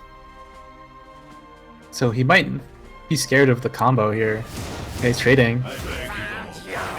Carry Baphomet. Let's see. Oh, not really. Well, you can go for... How do you kill it? Well, you can use one Razor Claw here, probably, right? Yeah, you can use Razor and you can use the Evolve from Goblin Breaker. the Tina, yeah, Goblin Breaker Tina. But she doesn't kill the 4/5. Unless you put the 2 damage on it as well. So you probably use entire Tina to kill the Oz and then Hungering Horde or the... Oh, he will go Oh, for he's us. gonna... Yeah, so he's gonna go Azazel with the Diabolic Drain. Yeah. That's definitely one way of playing. Because if you kill the Oz, you don't risk the Dance of Death anymore. Yes. So That's there's what actually that no is. removal for Azazel unless it will be top deck. Stay in line, inferior. Also, That's other than his Death Phales and another like a bunch of fiction. neutrals in hand. Let's see how many cards he Falis loses. can actually do it. Oh, all 0. followers in hand. There is a fair chance of Falis here. Mhm. Let's see how much support does she have, though. Yeah, if his hand is Phales and then 5 neutrals. That would be dream. Yep. You could have also top decked a. I've got to win. Oh, there it is. How much damage? Oh, 4. Oh, Okay. that's one miss. Well, you have the Goblin. You can do that. Yeah, you can trade the Goblin. But still, oh, that's really bad. Flower, I bloom It's really on bad for stage. Voltaz. Let's see. He needs another Azazel. So you got a. I think you got a big knuckle here on the 2/2. Yeah, and you are not really that bad. You know, your opponent has one more class card, right? If they have Phales, he's dead now. It's probably Falis, because what else? Or the Premier. Yeah. Yeah, I really wanted to know if Falis was here. Because it couldn't be a spell, right? Unless it was top decked. Yeah, it was. Yeah, that's the top deck spell. But I think if it was a top deck spell, he would just play the Dance of Death. No, it's better. It's better to play the 4/7 because you get Yeah, the 4 that's damage face and you get to kill the Azazel anyways. So it had to be Witch of Sweets or top decked spell. Or Yeah. Falis, of course. And Witch of Sweets would probably be played over Feria. Yeah, because you play it first and then draw a card, right? Yeah. Then if you draw a neutral, you can do the 5 damage. Yes, that's right, actually. So it could have been Mutagenic Bolt or Dance of Death decked. Unless you didn't see that play with Witch of Sweets first. Bow before Dark Dragoon, ruler of the skies. Okay, let's see the D-Shift action. Oh, he has D-Shift in opening hand. Yeah, that's really good. That's always good. I mean, not versus aggro, but Yeah, with Right Insight here, too. right. Yeah, against Dragon it's pretty good. You want to get this down at least like turn 7 is like the dream. yeah. Turn And 8 is like I actually play a lot of D-Shift recently, but I played the Blade Mage version. yeah. That version you can kill on turn 6 if you're really lucky. Yeah, I kill consistently on turn 7, so if I am going first, I am actually able to survive Abyss. Ooh, wow. With the sorcery cache too. Probably gonna be able to play that on turn 3, going first. Yeah, Levi would probably be kept. There is no reason to play it here. I mean, you can for distraction, but your opponent will probably just ramp up and then heal up and remove Levi, and you won't even notice him. It's kind of like a speed bump. It's like you're healing 2 damage later, but I guess you're using removal, right? If you use removal and not playing a follower, that's where you want to be. But yeah, sometimes you well, want to up save there it. 4, you probably don't drop a follower anyway. Ayala, alright. That's usually the play. Yeah. Merlin is I kind think you of good. just Kaleidoscope your own Merlin. Yeah, use Kaleidoscope back. And play the Conjured Golem, I guess. Yeah. I mean, it's already turn 5 for Ayala, so for Dragon, I mean, so it doesn't matter if Ayala dies here or not. Yeah, he already has Fervor. Fervor on 4 is optimal. Optimal and pretty average. There's a lot more where that came Unless you are from. never lucky and Don't draw never that. draw the Oracle. Yep. And this is the biggest bane of this shift. When 3 drops evolves and goes into your face, Fate. it's kind of too early to commit with good removal like Wind Blast or Fury Embrace, and it's above the point of Kaleidoscopic Glow and Magic Missiles, so you literally have to Merlin it. It's your only out. Merlin Like, or entire- use like Levy or something. Yeah, unless you have Levi, but I actually don't play Levi in my shift. That's interesting. Usually it's a staple in every single rune deck. Yeah, I mean, I actually figured out that it's not good enough to stop aggro anymore, so I don't care about it. Bluest water. I play Lu instead. I play both. I play Lu and Levy. Yeah, but then again, the Blade Mage version actually requires you to Oh yeah, have Blade more Mage win version is a little conditions. different. Yeah. Yeah, it requires you to have more Ready to win witness condition my cards, true right? strength? As long as we've got each other. Right, another Ayala evolving here, and as we saw, that literally this Levi was not noticed. He actually returned home on his own because he realized that he won't do much on this battlefield. There's no Flame Destroyers yet in his hand, so he's gonna have to draw them pretty soon. Yeah, but like 10 spell boost is not that much. Yeah, it's not much, but when you draw it on like turn 7, you're not gonna I've got be able to kill him like turn 9. Yeah, what he really needs here is to get going with all these sorcery caches. Yeah. All can't do has it come yet. to an end. I'm not sure if I like this Wind Blast. I think I would cast the smaller one to like use double Wind Blast on this target. I don't know what they're at. If the second one was at 5, he could have used that instead.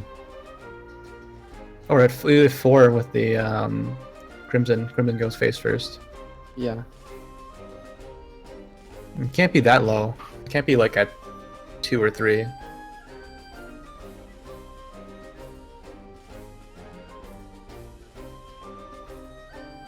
Right, so Dragon is on turn 10 already, right? We can expect any kind of wonders. Let's see again, Sky Sama is playing... Do I actually have the list of Sky Sama, or I think I have list of bottles.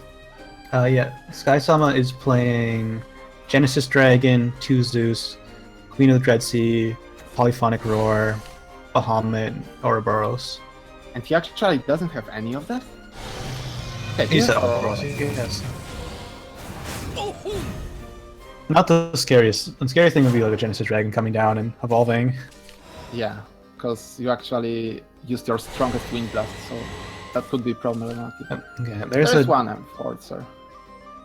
I mean Enforcer. So it's actually a decent spot for. Flame Destroyer, not Enforcer. Alright, anyway. Now is literally the easy part of the D-Shift. You just have to cast your spells. You already cycled into win condition, you just need to cast spells. Any spells, at random targets. As long as you don't die, it's fine. He's actually missing 1 damage. Well, but when you look at 1 damage lethal, you probably can go for it and hope for something. He doesn't have any evils left, so that's kind of problematic. But this Zeus is big, and next turn there can be Genesis Dragon. Oh, there is 1 damage. Yeah, there's one. Can he play? Can he play right now though? 3, 4, 4 you plus. have 2 cards to spell boost, right? 4 plus So 6. That's 10. you have to get at 0 mana spells definitely. So if you go for Magic Missile, then this shift. Then You can Angelic get Knight. the Fate's Hand down to 0, Yes, you can. and so it's 1, 2. I don't think you can do it. I think you're 1 spell short. Let's see. Well, you can go for Angelic Snipe into this shift. Into. You need 1. Yeah, you needed 1 more. No, it's fine. You go Angelic Snipe. Then this shift for 0. Your Flame Destroyer is on 5. You are on 5 mana. Then you just play it. No, you're at 4 mana because you used the Angelic Snipe. Can I into Math? No, I cannot into Math. Poland cannot into Math. You can. He was 1. He was 1 play point off. Yeah. Gods have been outrivaled.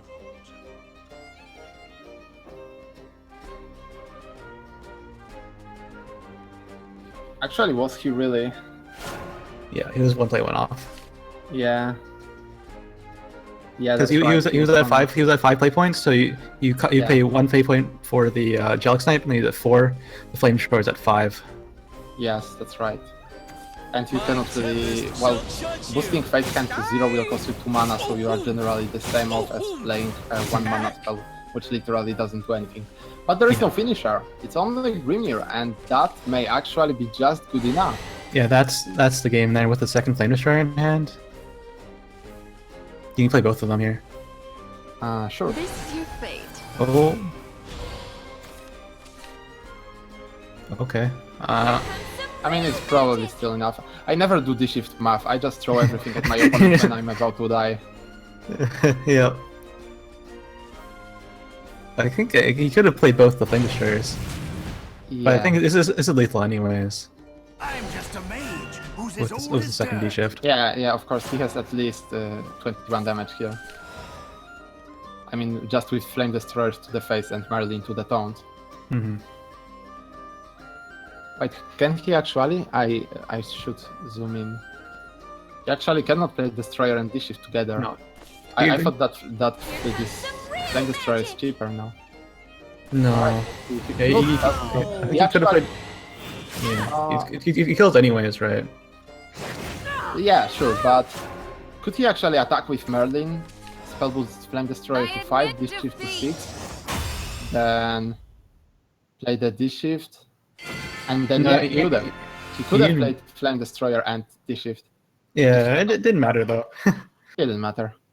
Just, one of possibilities. Yeah, when you're in that point in the game, there's like 100 ways to kill your opponent.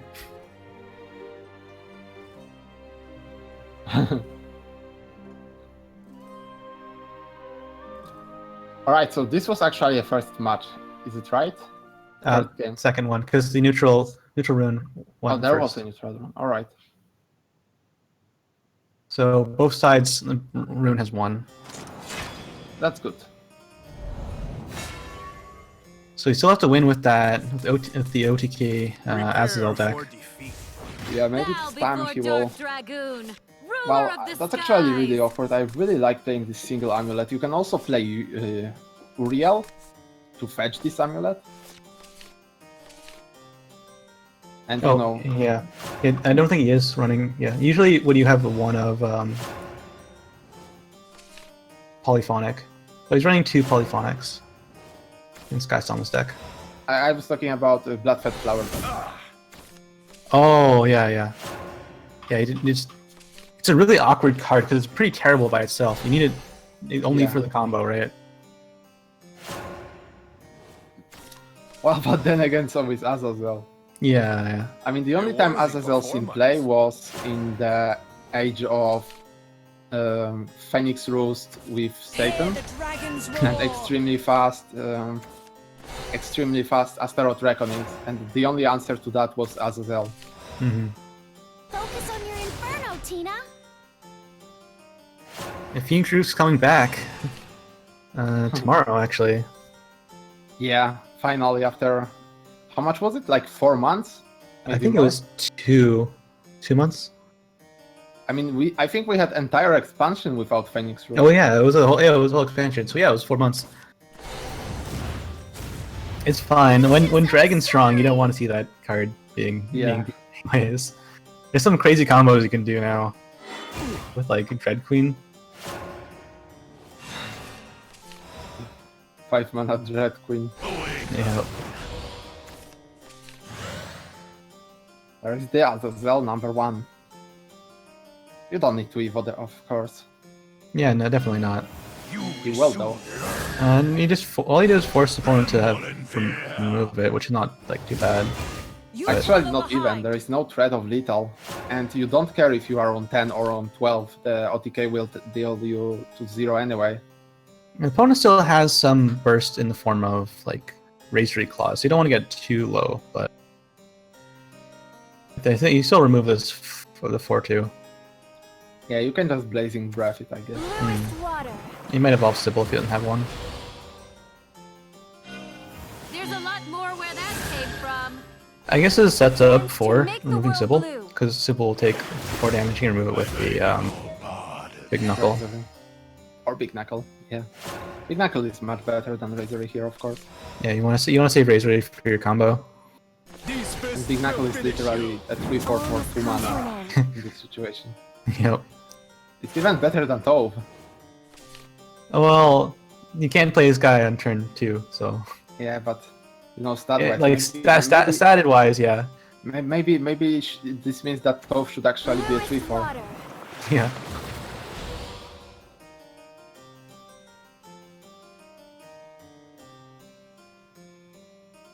Another Sybil dropped. If we see it evolve over the Big Knuckle, there is actually no for damage removal. There's a Diabolic Drain in his hand. Oh, there is Diabolic, I missed it. Yeah, My eyes are tired. Focus on your It's pretty late for you. Tina. It is. Ready to But I'm witness really my just true casting here. strength? Oh, so he's actually going to play into the other Big Knuckle here. Big Knuckle can clear the board. That one didn't The count. Evo. Yeah, do you actually evo? I guess you could, because you don't need it for OTK, as you say. Mhm. Vampiric These Beast. fists will finish. Still hasn't drawn the Laura though. Yeah, we actually haven't seen Laura in any of the games. Yeah, he will actually save the evo here or Oh, not. he wants So to he just heal? want to kill. What the heck is going I guess, on? is there a Queen of the Dread Sea in Saitama deck? Yeah, including the Dread Sea, There Genesis is Dragon Genesis Zeus. with Zeus. That's So, 14 yeah. damage. I don't know if you play around that combo. If he has it, it's pretty ridiculous, right? I mean, it's... One of Genesis Dragon, one of Queen of the Dread Sea. And how many Zeuses? 2 Zeuses. That's not a lot also. Mm-hmm. Like, you're almost dead if you don't kill this 5/2, right? Because Azazel comes down, That one didn't count. puts you down to 10, go down to 5, and it only needs 5 damage. But here's a really good turn for Call of Protheus, yeah. Yeah, that's a really good one. I mean, you can just set it up, and if he cannot deal with 13-13, you just drop Azazel and kill him. Mm-hmm. Bluest water. So that helped anyhow. It doesn't really put much pressure on. I think it's just going to... You might use it the second... No, I think you just use a Revelation here. You could also, let's say, Diabolic Drain and Big Knuckle Bodyguard if you want. Yeah, that's actually an option too. Yeah, I think he's going for that. These fists will It's kind of finish you. really expensive, but do you have anything better to do here? You kind of need this Call of Cocytus for maybe second Bahamut. The Revelation doesn't kill much though in the deck. Like, doesn't kill Zeus, doesn't kill Genesis Dragon, doesn't kill Bahamut. Yeah, but if you are on Vengeance, you can cast double Revelation. Yeah, if you're... Yeah, I guess if you get an Vengeance from Genesis Dragon, you probably die the next turn though. If you're in Vengeance. Yeah, you can leave versus Dragon on Vengeance.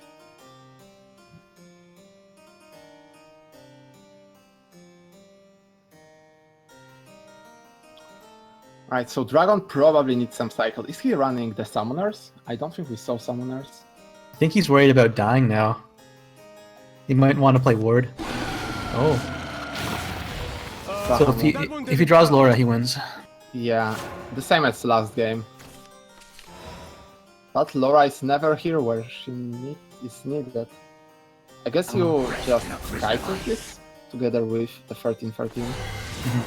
He just played 2 options, so he's probably not too worried about the third one. The only way he's gonna kill this is if he uses Zeus, and he's trade Zeus. Or he uses Ouroboros plus the evolve. Yes, or also you can just... Oh, he had all 3 Bahamut's. Now he doesn't have an answer for this Bahamut. You can't kill it. Maybe Laura? Oh, Laura! Oh, wow. Wow. Called it. Just when he had no answer for that last Bahamut. Top deck Laura. Yeah. Amazing. No answer to the Bahamut, you have to answer the face. Yeah. This victory Face is control. Okay, 20 damage. Yeah, he even dealt like a lot of damage to himself to, you know. Yeah, but it doesn't matter if you win. Yeah. It could be a 1 life, it doesn't matter. You actually deal more damage on 1 turn, right? Yeah. Wow. You can actually deal 30 damage on 1 turn. That's a lot. Alright, so Blood actually won. I mean, it's not like we are really surprised, right? I mean, if he brought the Blood, he probably knew what he was doing. Yeah, he was probably testing it. And it's good against... Like, it has the answers for those big dragons. It's got the removal. Very limited answers, to be honest. Yeah. But he got lucky this time. Very lucky. Like, it's all skill. Yeah, all skill. Top deck that Laura right when he needed it. Let the duel begin. Like, assembling the combo is actually a lot harder than it seems. It's a 3-card combo. Yeah. Alright, let's see. Mulliganing Soul Conversion, keeping the 2-3 curve, which kind of tells me he's going first. I am wrong, he's going second. I'm not sure if I would actually keep Soul Squasher while going second. Because your opponent doesn't evolve that early, and you kind of don't need your 2-drop versus Dragon. You want to proc your 3-drops more reliably with Urd and the Necro Assassin. I would also look for the Corpse for something like early Sybil. Wonderful. They're so fresh. Yeah, I think just having the 2-drop is good though. You're gonna do some damage. You need to do some chip damage early. These Bone Chimeras are really good. Bone Chimera into Urd is actually fine. Yeah, that's really good, but you'd rather have Attendant. Yeah. Of course. I mean, not always. Attendant dies to Dance of Death. Double Skeleton doesn't, so I guess Double Skeleton is better. Also, it has better synergy with Ektar. So it's actually fine. Is it? I think it's Hey, why so angry? actually better to have a Lich than 2 skeletons, right? It's actually the same. Well, it's better to have Lich because you get more zombies out of Vector. Oh yeah, that's right. Or if you can have another thing on board. But if you have more skeletons, you use less shadows to create zombies. Yeah, so yeah, if you're playing that long game with second Vector, yeah. So it's not like they're both have different situation. Yeah. Right, so Urd actually lost its target, which is unlucky. And we got another one now, and you can Urd and Demeter this turn. I mean, he cannot do only one. Destiny calls. Whoa. Oh yeah, it's only in 5. Yeah, it's just the dragon who is in 6. Yep. Even 7 or 8 now. So he's got 1 Phantom Howl, which is pretty important in this matchup. And that burst damage. Oh, it's gonna Conflagration. I like this list. He has both Fist and Conflagration. I also run that. 2 Conflag, yeah. This is the Game AI list. The exact list from Game AI. I actually don't net deck. But yeah, the Nude Fists and 2 Conflags.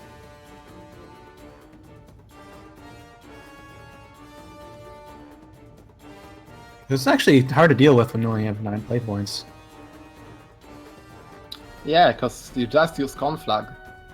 And it always feels bad to trade your 7-drop for a 6-drop. Ooh, wow. So if he draws Ector here, that doesn't. Oh, that's not Hector. But that's also not a bad draw. Food should act like food. I think I would rather Soul Conversion here. I don't know if I want to outdo that to the Attendant. And now he clears the board with Ector. Oh no, Grimir. Oh yeah, there is Grimir possibility now. I'm stuffed. There is Oh. Hector. Okay. Grimir. And you just evolve Grimir too, because Yeah, you do the 5 damage with the dragon. Let's see, is there a Grimir? Fingers crossed. I don't know for whom. Whoever you are voting for. Oh, there it is. There is it. Wow. I'll live again. Good old Grimnir. It's why I like not using the D-meter, but he did draw into Ector, which is maybe better. You had to draw, kind of. He will save his Evo. That's kind of weird. I mean, you was looking at a little setup here. Yeah, and I think you zombie party now on the 5/1 and evolve. Maybe it's better to Dance of Death and then Zombie Party. He doesn't have Dance of Death. Got I mean, Necro Death's Assassin? Death's Death Breath, yeah. Go for Yeah, that. but I mean, the it's more 5/1 value. stays alive, right? Only getting stronger. I mean, no, because you can just Death's Breath and Zombie Party the 5/1 and then evolve over Grimnir. Oh, okay. The Yeah. only difference is your zombies have +1 HP, but you lost some value. Yeah, you lost the value on the zombie party. I Yeah, think it you, doesn't matter versus second Grimnir, so... yeah, I think you want to have as much value in hand as possible. Yeah, but probably. You're dying really quick to these dragons. Yeah, he's gonna evolve. So next dragon actually kills. Mhm. And he has another Evo to beat a taunt or something. Yeah. There is a taunt, actually, right? There is a solid 4 fall. Ooh, he get punished for Evo actually. Yeah, So now he needs a 3rd Grimir or second conflagration. second flag. Yeah. I mean, Breath of the Salamander is also fine. It kills almost everything. Kills 2 things. Yeah.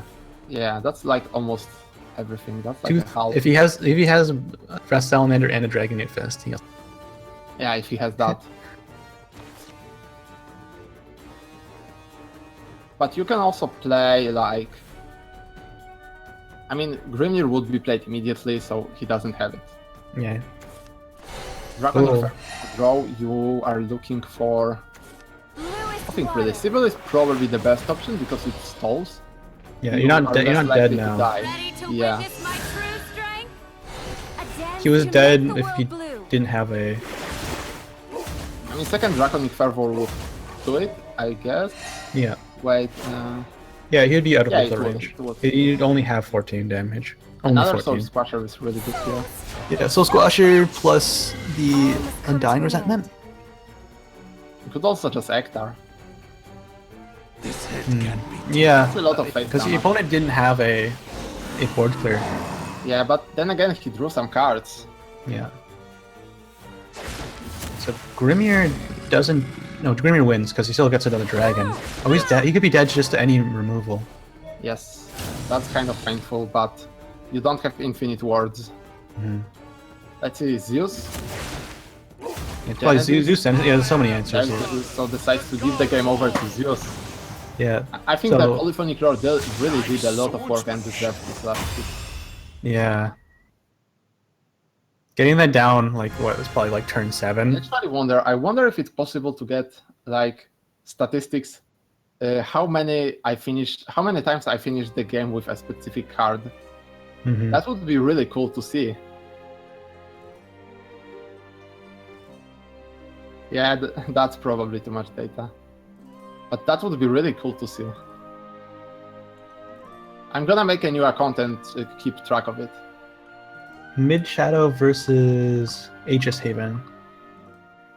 I would say that Aegis Haven is favored.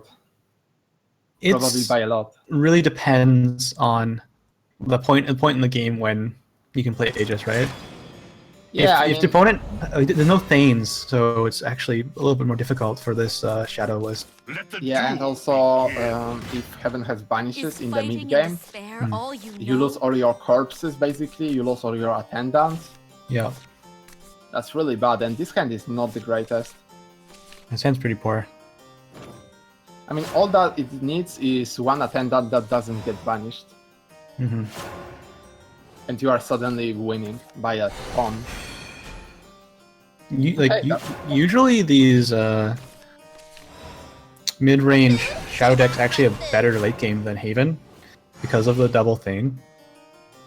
Like if you can get to a point where you have double Thane on, like you have Thane on the board, opponents like at like 16 health, they can't play the Aegis in fear of Hector. It's like the same thing again in the Seraph matchup, just like if they can't play Seraph, you're winning. You can't win. Yeah. But the difference is that this Heaven can actually win without Aegis, right? Because Aegis build generally have some tempo in it.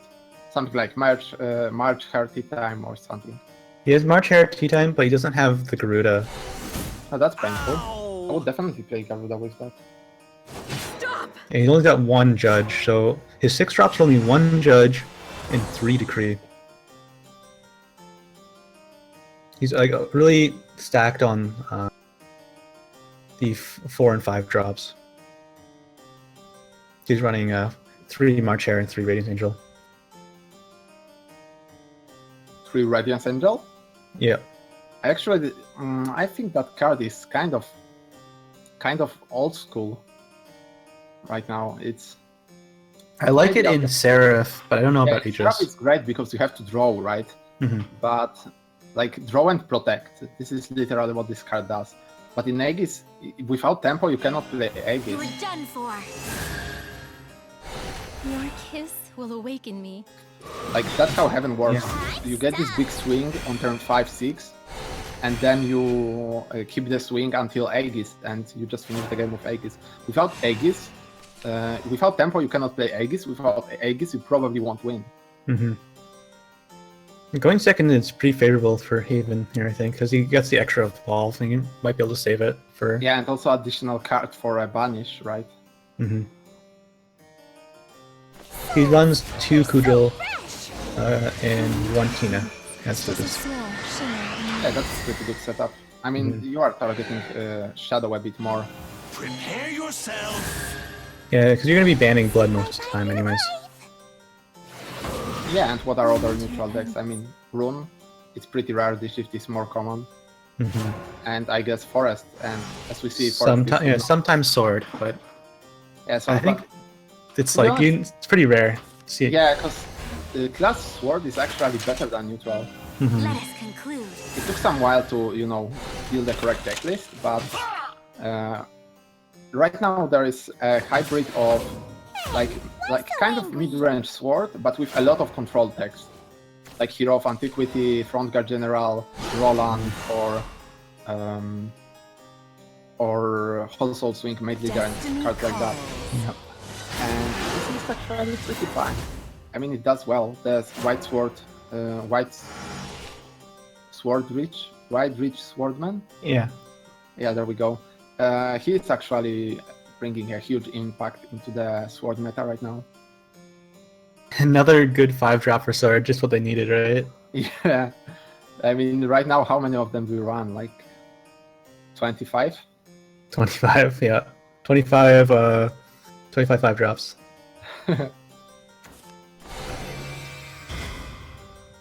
I mean, might as well run the Shield Angel, right? Yeah, that's not the Shield Angel, that's the Sword Maiden. I believe that's the name. Aelia, there's Aelia. You can run Monica. There's so many good 5-drops. But like, you just go for Luminous Mage, Albert, and White Bridge right now. Yeah, and also we have some spells now with Cyclone Blade and Council of the Card Knights. Anyway, the game is going here meanwhile, and we see that Shadow is actually unable to get to the opponent's face. But he's got a board presence now, so he he needs does. the opponent needs the removal in the form of banish. Yeah, actually, probably the best thing you could have here is Banish Tribunal. Because you don't really care about this 3 or 4 damage you would take. Yeah, Scripture plus Tina is good. Oh, Scripture plus Tina is perfect. Mm-hmm. Also, Cudgel plus Scripture. It's the same. Yeah. Judge of Retribution, that's One also of pretty good. Yeah, but that's like Banish and Tribunal. You were done for. Penitent sinners! I'll live again! Right, so Phantom Howl is definitely out of range, right? But this is the downside of this card. If you are not aggressive He's gonna enough... Soul Convert here, I think. I'm Yeah. Oh, no. You heard the howl? Yeah, you heard one of the howls, yeah. Play Undying. Or a Really Attendant. tempting to play that Attendant. I mean, maybe you want to keep it for combo with Necro Assassin because your opponent can just banish it. But then again, the longer you wait with your Necro Assassins, the bigger problem you will have with Aegis. Yeah. They can't do it, and then if they randomly target Aegis, you don't remove anything. So he's hard, like, you have to keep that. Like, you could evolve one of the ghosts to kill the 5/3, just so you could play the Nintendo Knight.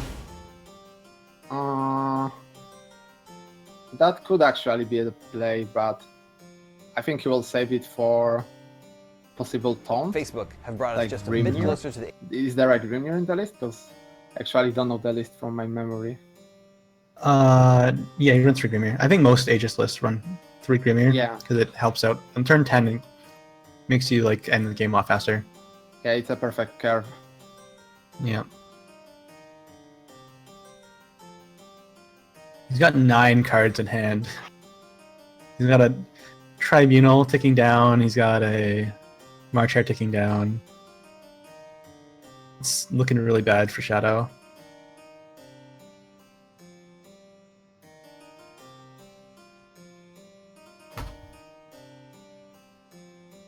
At least he cannot drop Aegis, because Aegis would be perfect here. Mm-hmm. But next turn is pretty much secured. The only thing Skate-sama is missing here is an Evo point. I don't think he has Curate, because Curate's just the best play, I feel. Second Tribunal. This must be fate. Crystals of snow shimmer in the night. I mean, he needs to set up something else here. That's alright, I guess. You will have one spot on the board from the Tribunal, so you can play Aegis anyway. And that's actually 6 damage on the board. Well, but you won't get this damage if you can't kill your wife. What does it pop on? The skeletons just die to the Snow Whites. Yeah. And you can drop the Aegis, and that should be over unless we see Ektar into Ektar.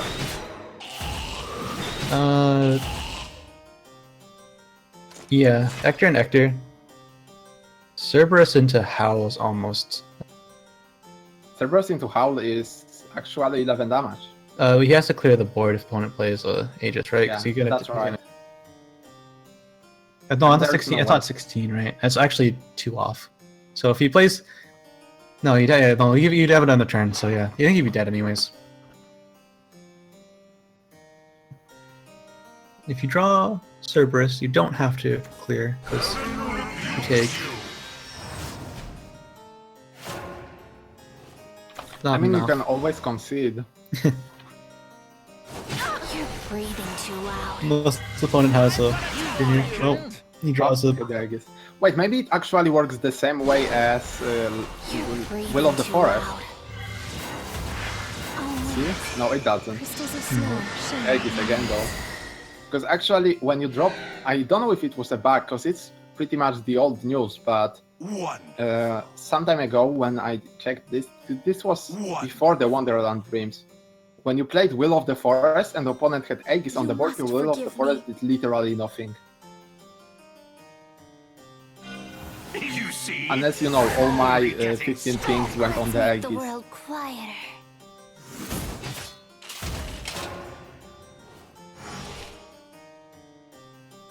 Yeah, it's over now. Gonna take at least 11 damage. Oh, I guess he's trading. Just in case the opponent, just in case he top decks and activate. So I guess Yeah, you can clear one more thing. I mean, you die to Hector if you act on trade, so you probably want to do that.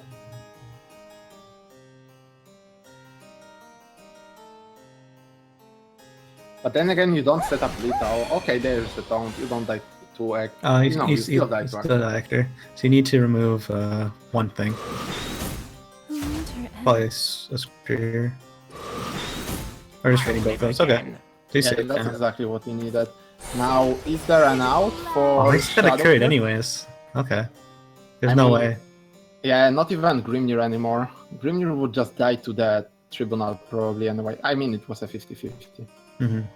Yeah, Sky-sama still looking for some outs for his opponent, but there is nothing to play around. You won. Yeah. The monitor gives false hope, but yeah, there's nothing. There won't be Food should act like food. There's nothing. Quiet. Oh. I mean, Death's Breath. Alright, he found it! Yeah, but opponent has a no Grimirs and no decrees. And kill the ward there too. Oh wow. Bad.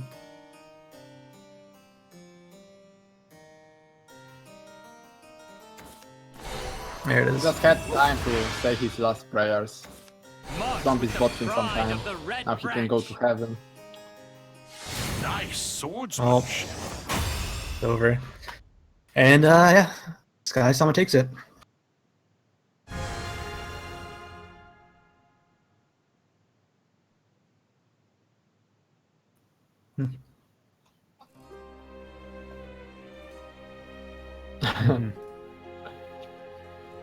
Yeah, Sky, I wanted Boltaz to win because he has the Azazel OTK deck, but this happens sometimes too. His mid-range Shadowcraft was not kitted out to fight Haven at all. You really need things. Sky-sama was the one who got redshifted, right? Yesterday. Yeah, he got I wasn't casting that. That was before me, but yeah, he got the Dread Shift. Yeah, Queen of the Dread Sea plus D Shift. And look for turn 10 OTK. These turn 10 OTK decks, man. Yeah, I mean, this is the first thing when I was experimenting with Control Alice. That's like the first thing I went for, the Control Alice decks, right after release, and the rune was my first shot. But it actually worked great. It has a good matchup versus Blood. Yeah, like the combo in Dread Queen C plus D Shift plus a Lucifer, right? Or Israfil. Yeah. Plus with Alice, you can, increase the reach.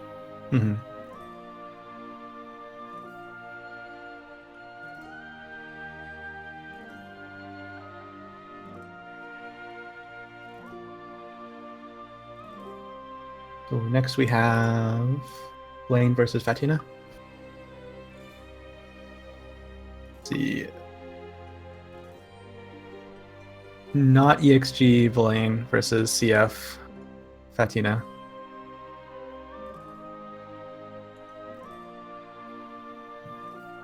I'll get their decks up now. Where is...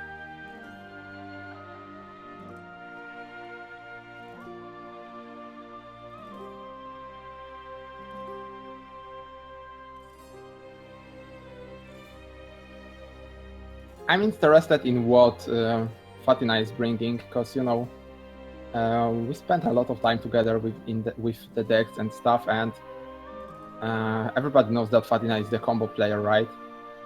So I would actually expect when I heard that there is a combo blood in this tournament, I was sure that Fatina is playing it.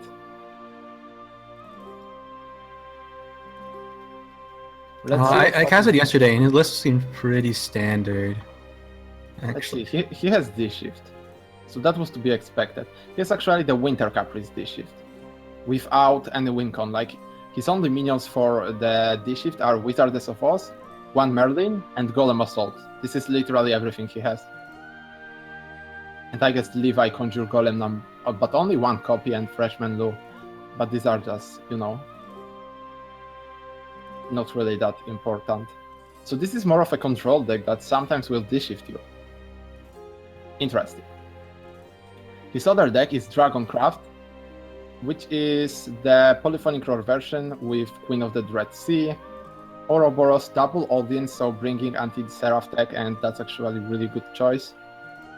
Actually, also another good anti-Seraph deck is the Genesis Dragon, right? If they are dead, they cannot play it, so I guess that's one way to beat Seraph.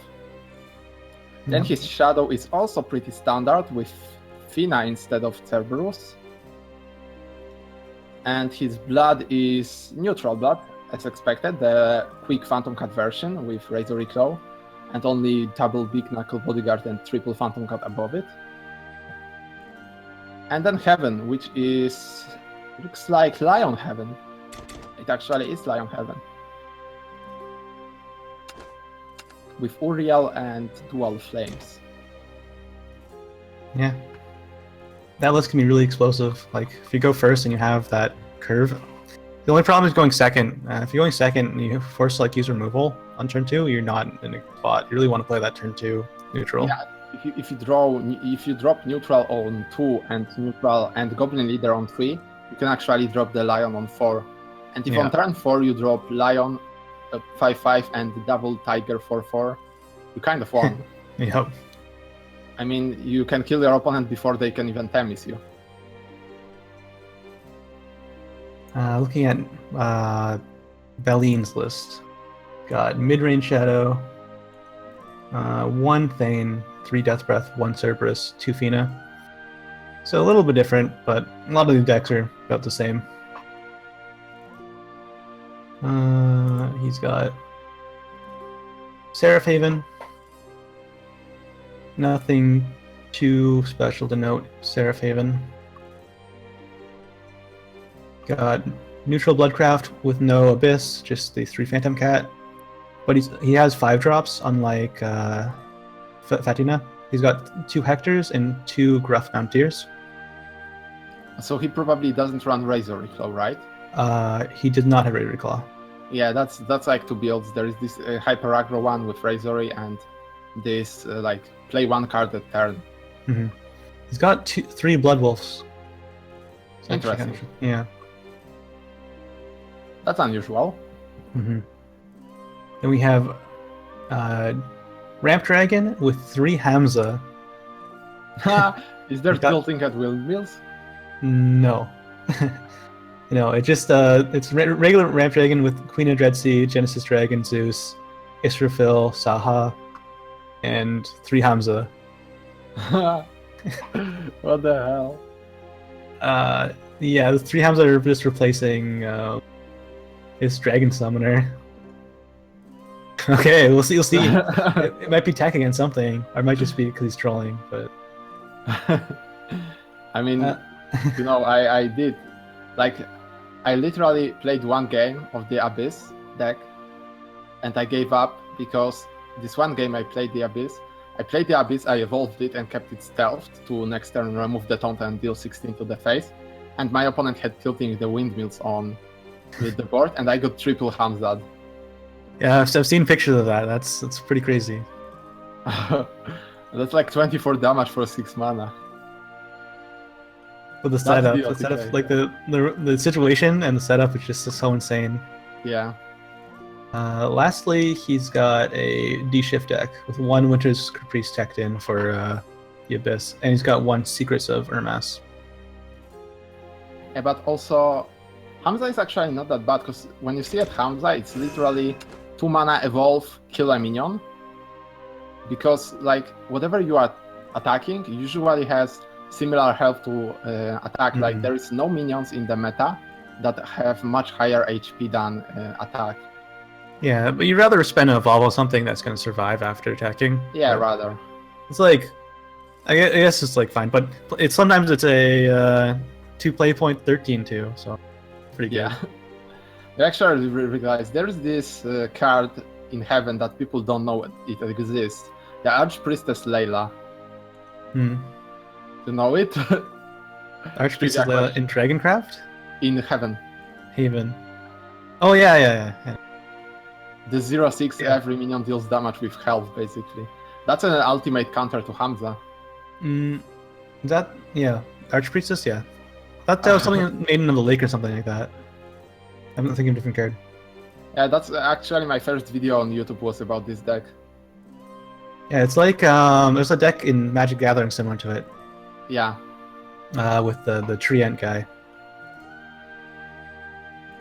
But in Magic Gathering, your health on your creatures returns at the end of turn.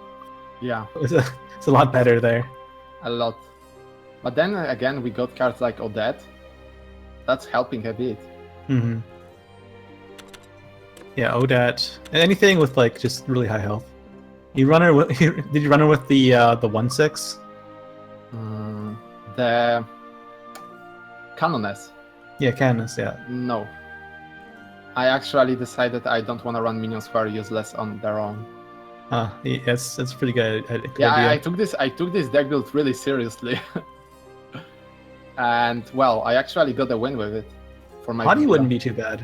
The new 6-drop, the 3/7, that gains a Russian Bane if the opponent has yeah, a that would be pretty evolved decent. enemy follower. Yeah.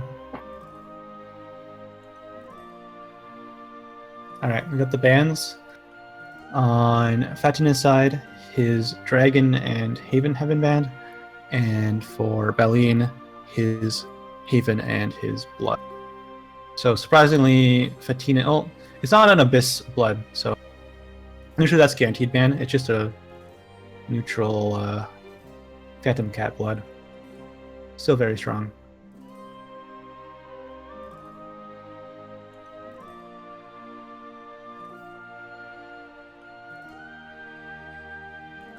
Leans on... Oh, you have it reversed? Oh, okay, sorry, other way around. Balene's Dragon and Haven is gone, and Fatina's Blood and Haven is gone. I was looking at the where Fatina was on. Yeah, because Fatina is on the left yeah. in the game window, but is actually on the right in the overlay. Yeah, because he'll be first player when we go in there. That's still I got it wrong. I wasn't looking at the names where Fatina was.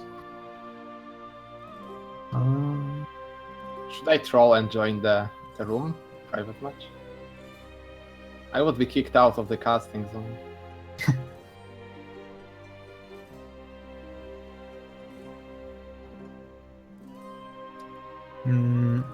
Anyway, Fatina is, as I say, known for the combo decks. So I kind of expected a bit of combo decks from him. Mostly picking the standard picks: Neutral, Blood, Mid-range Shadow, and Ramp Dragon. Yeah, but I wonder, like, because there is this deck, the OTK Dragon, right? The discard OTK Dragon. Yeah. This actually has a great matchup into Seraph, into D-Shift, into basically any other combo deck, and any other control deck. It just loses terribly to any aggro. It also has a chance of fizzling if you don't get the... Yeah. You don't get the Altered Fate off the Altered Fate. I mean, you can always go for the guaranteed setup with the triple Dragonet into one Altered Fate that's 15 damage. If you attacked with Forte or something similar before, you have the guaranteed damage. But that's never the the OTK, the true OTK. It's a setup OTK. Yeah. And I was wondering whether it would be a good deck in the tournament meta, because the only aggro deck that is running around is Blood, and you can ban it. The problem with that is that you have to skip out on Ramp Dragon. You can't bring Ramp Dragon plus that deck. And I think Ramp Dragon just has so many good matchups. Yeah, I guess. But I just don't like Ramp Dragon, okay? I really hate ramping. Yeah. I get that. It's my favorite mechanic in card games gotta be returning to hand. Bouncing? I think that's my favorite mechanic. Yeah, bouncing. I love all kinds of bounces. Yep. Bouncing your own things, bouncing opponent stuff. A lot more of that in Magic than in this game. Yeah, in Magic we also had that cool spell for 1 white mana that said exile your minion and summon it again or something like that. Yeah, it's flickering. Yeah, flickering something. Yeah, you can play. I actually joined the Magic community at the very moment when this card was rotating out of the standard, at the very beginning of the Return to Ravnica, and I loved that card. I just wanted to play this card, and I couldn't because I couldn't afford Modern. Yeah, Modern right now, like if you want to do that kind of stuff, there's all Eldrazi and taxes, which a lot of flickering your own things to get effects and flickering your opponent's stuff so they can't block. Yeah. Deck's pretty strong. The Eldrazi though, they're they're pretty good. I know. I played Modern only for a while, and my only deck was the Living End. Oh, okay. Living End is actually really good right now. So last block. But nothing about Magic. We'll talk about Shadowverse. I actually sacrificed everything to develop my streaming, so. Oh, okay. I spend my money and my time for my PC. At least I'm happy. Yep. If you're happy. So what do we have first? We have Neutral Blood versus. I guess you're looking for a fight. D-Shift, right? Time to Yeah. get started. Winter Caprice. He has 3 copies of that. Keeping Clue. Actually, You are going first. Valiant. Yeah. Okay, he has 3 copies. The other way around. Fatina has. Has. Right, Fatina so has. he kept Lu even though he's going second versus a Neutral Blood. It's pretty risky. I actually think that's ridiculous because, like, you really think that Lu is a good answer to Cove? Ow. Well, there's no Cove actually. There's not much that answers it other than just bouncing it. Yeah, exactly. I mean, when I am playing It's short for the Shift against any aggro deck, I literally look only for Kaleidoscopic Glow. And yeah, Fatina is playing triple Kaleidoscopic Glow. There's the Cove though, with Yeah, Goblin. you got one now, but it's a little bit late. through. Fatina instant concede. Yeah, Trying to concede. he picked the wrong deck for this situation. I don't know why he didn't ban Blood, but that's what Yeah, happens. maybe he just wanted to give up one game to Blood. Like, if he beats every other deck with every of his other decks, he's fine, right? But he banned Haven when he has a D-Shift deck. But it's not a true D-Shift combo deck, right? It's like a mid-range with D-Shift. It's kind of controlish D-Shift. It can be actually really hard for him to gather the killing combo with D-Shift. Yeah, because he has no Flame Destroyers and no Blade Mages. with the swords. Yeah. I mean, I would probably see him play in one copy of like Runeblade Summoner, the old school way. Yeah, his main combo with D-Shift is Assault Golem, or Golem Assault. Yes, that's like 9 damage. It's I guess decent you're enough, looking for a right? fight. It's usually enough because you have Let's Piercing see you in Runes action. and Magic Missiles. And he has no... he's actually not running any Angelic Snipes. Oh, he's not. That's risky. I mean, Angelic Snipe is way too versatile. This time he's going first, so this Lu will be much better. And he found D-Shift early on, that's also amazing. He's playing against an opponent's D-Shift, and he's Yeah, not... Opponent can actually get the true combo, right? Yeah, Bolin With the- has with the the flamethrowers. Windstone. And he found another D-Shift. You can cycle a lot, that's good, because in this matchup the only thing that matters is spell boosting. Some cards like Kaleidoscopic Glow are... Pretty dead. I really should shut up. But Yeah. some cards like Kaleido are really useless and you don't want to draw them. Yeah, he just drew one right now, but he can bounce his Red Hot Ritual back to his hand, so you actually have a target. That's why Baleen killed the Lu. He didn't want him to bounce his Lu back. Lovely. Another D-Shift. Bounce it back. Witchbolt also without targets. Next turn we'll probably see Calamitous Curse. I mean, Winter Caprice. Yeah, just get out of hand. I don't know why, but every single AoE in Runecraft is Calamitous Curse for me. I think I played too much Airfry. Just bounce, because that's the only thing you're usually bouncing is your own stuff. Yeah. So, yeah, I think he just might do that, but he might get too many cards in hand here. Probably just drop the Red Hot Ritual again. I guess he doesn't want to get bounced. Yeah, but I mean, you already saw your opponent bouncing to the line. I guess I would risk it. I'm just a mage. Where's the Levite? Probably Eva. You're done for. So now you have targets for Just like the back Witch in the Bolt old and days. Piercing Rune. Yeah, that's actually pretty good. But do you actually Piercing Rune here? Because I would think that he definitely plays Levi here, I'm just and a then mage who's as probably old as dirt. wants Crimson to cast his Witch Bolt, Bolt. You're done for. Right, and then you have 1 mana left Just for like Kingdom back in the Sorcerer old phase. days. Because Witch Bolt is the most clunky card here. I'm going Oh, home. and he will kill his Levi, so your opponent cannot Yeah. bounce it. That's smart. I'm all tougher He now. doesn't want to be a target for Wind Blasts. Yeah, also it would make him overdraw. Belling's not running Wind Blast, is he? No, he's He's not. not running Wind Blast at all. But he has, yeah. He's not running Wind Blast, but he has Witch Bolt Alright. I guess. and Fiery Embrace. How many? 3? 2 Fiery Embrace, 3 Witch Bolt. Alright. In Mighty Shift I'm running 2 of both. I mean 2 Fury and 2 Wind Blasts. But this is a ladder D-Shift, so it's a bit a different balance. In my ladder D shift, I don't run Wind Blast, and I'm feeling it's fine without Wind Blast. I mean, but I am the Blade Shift version, right? Oh So yeah, that's a little different. I need these taunt clears. It's 1 Golem for 1. That's fine. Yep. It's a good spell boost after all. Yeah, he had 2 spell boosts for 1 card. It's pretty good. But he doesn't have a really strong way of killing. He has Oz. Oz could draw into a way to kill with the D-shifts here. But he can't D-shift yet.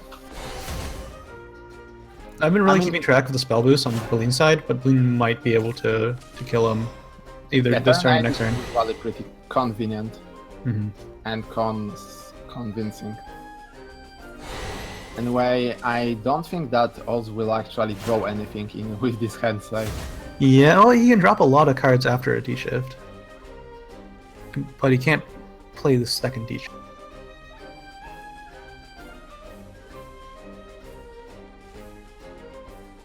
We haven't seen any sorcerer caches yet, right? Yes. But it would still be possible to D-shift on 8. Mm-hmm. Alright, we'll pass here. So let's see if Fatna can actually win it here. You can definitely go for the some kind of kill here. Conjure Golem is pretty solid. You can definitely set up your next turn D-shift. Golem Assault, that's literally just one. Yeah, he's just waiting for next turn. Yeah, so next turn is lethal. Balin literally have to win here. Mm-hmm. And after that last turn, I don't think he can do it. Short for Lou.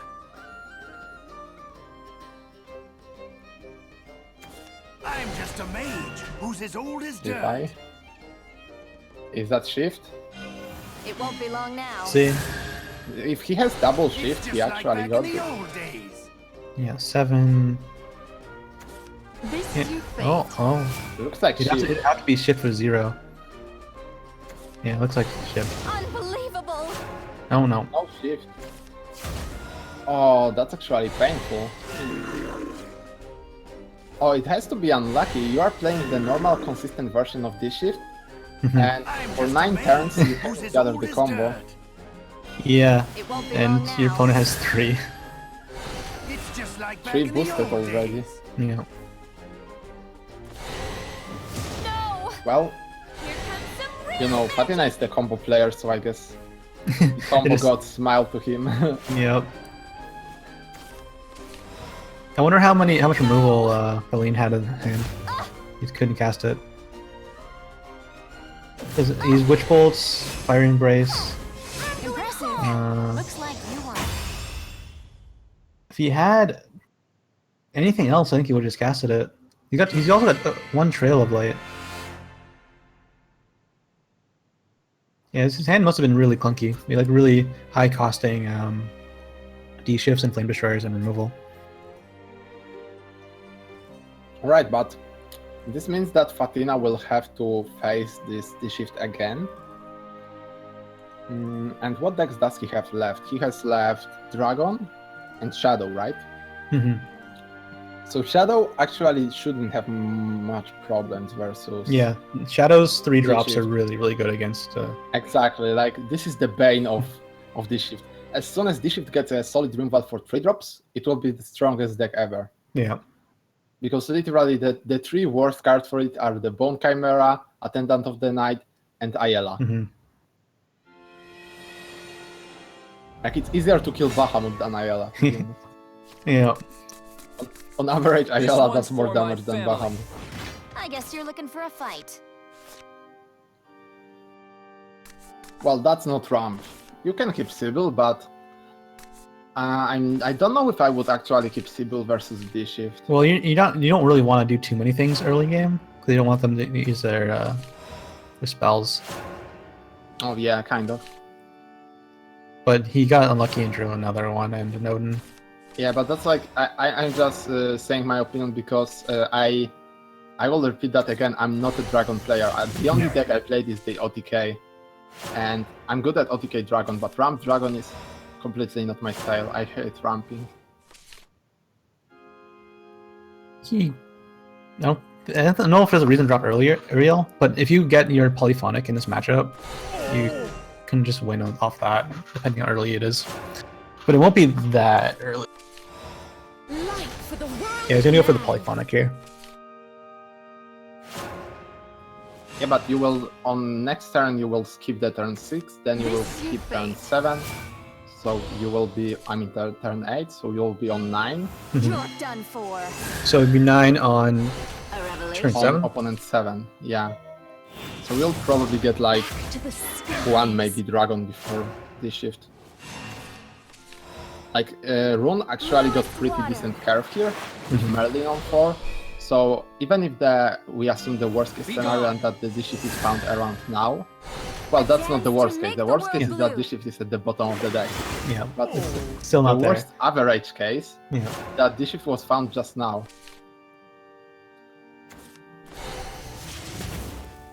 And that probably Wind Blast? Witch Or is Bolt. he not running? Oh, Witch Yeah. Bolt, yeah, you are right. Yeah, he All doesn't have must them. come to an end. I like my Wind Blast too much. The Wind Blast, like, the problem with Wind Blast is it doesn't add up enough when you need it at really, really early game. And that's where the 4 damage from the Witch Bolt's good. So you're not going to have 4 damage on a Wind Blast, right, on turn 4? I mean, it That would depends. It's your You'd have to turn. go Lou. turn 1 spell, turn 2 spell, turn 3. Yeah, you can't get a turn 3. Unless you have a turn 3 another 1 drop, then you can do the 4 damage. Yeah, The Wind Blast, but I guess there are definitely some good arguments. And also, Witch He Bolt draws a is card, too. only 1 mana with Oz. mhm. But Wind Blast can be Won't be fetched long by now. Lou, and that's maybe a counter argument because it actually lowers your chances of drawing this shift. Mhm. Lou and the Merlin. You follow Yeah. behind. So now he gets to drop Polyphonic.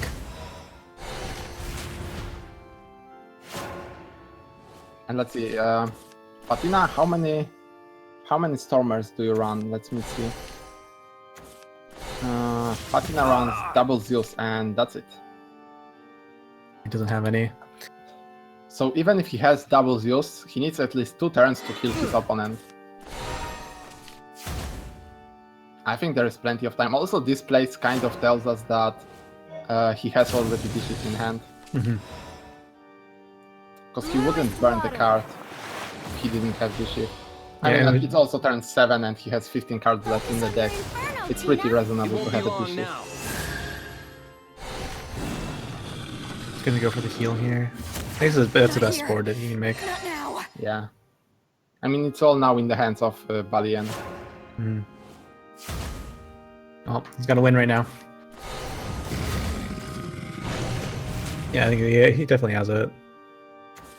I mean, even if he doesn't win here, Magic. But that's lethal if you have a second D shift.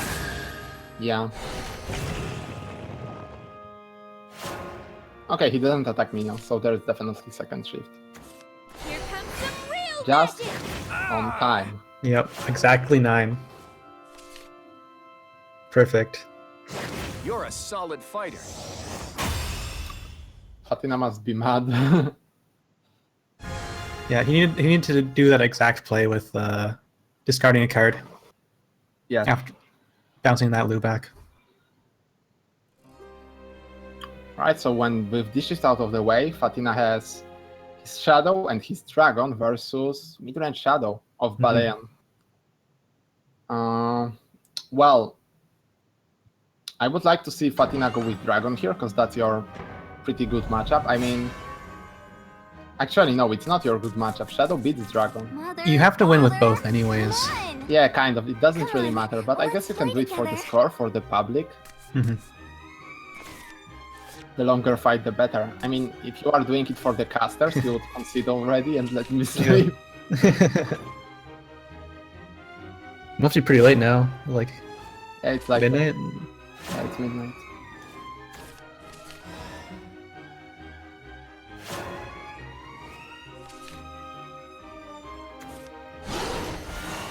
Right, Corpse on 2, that's always good, right?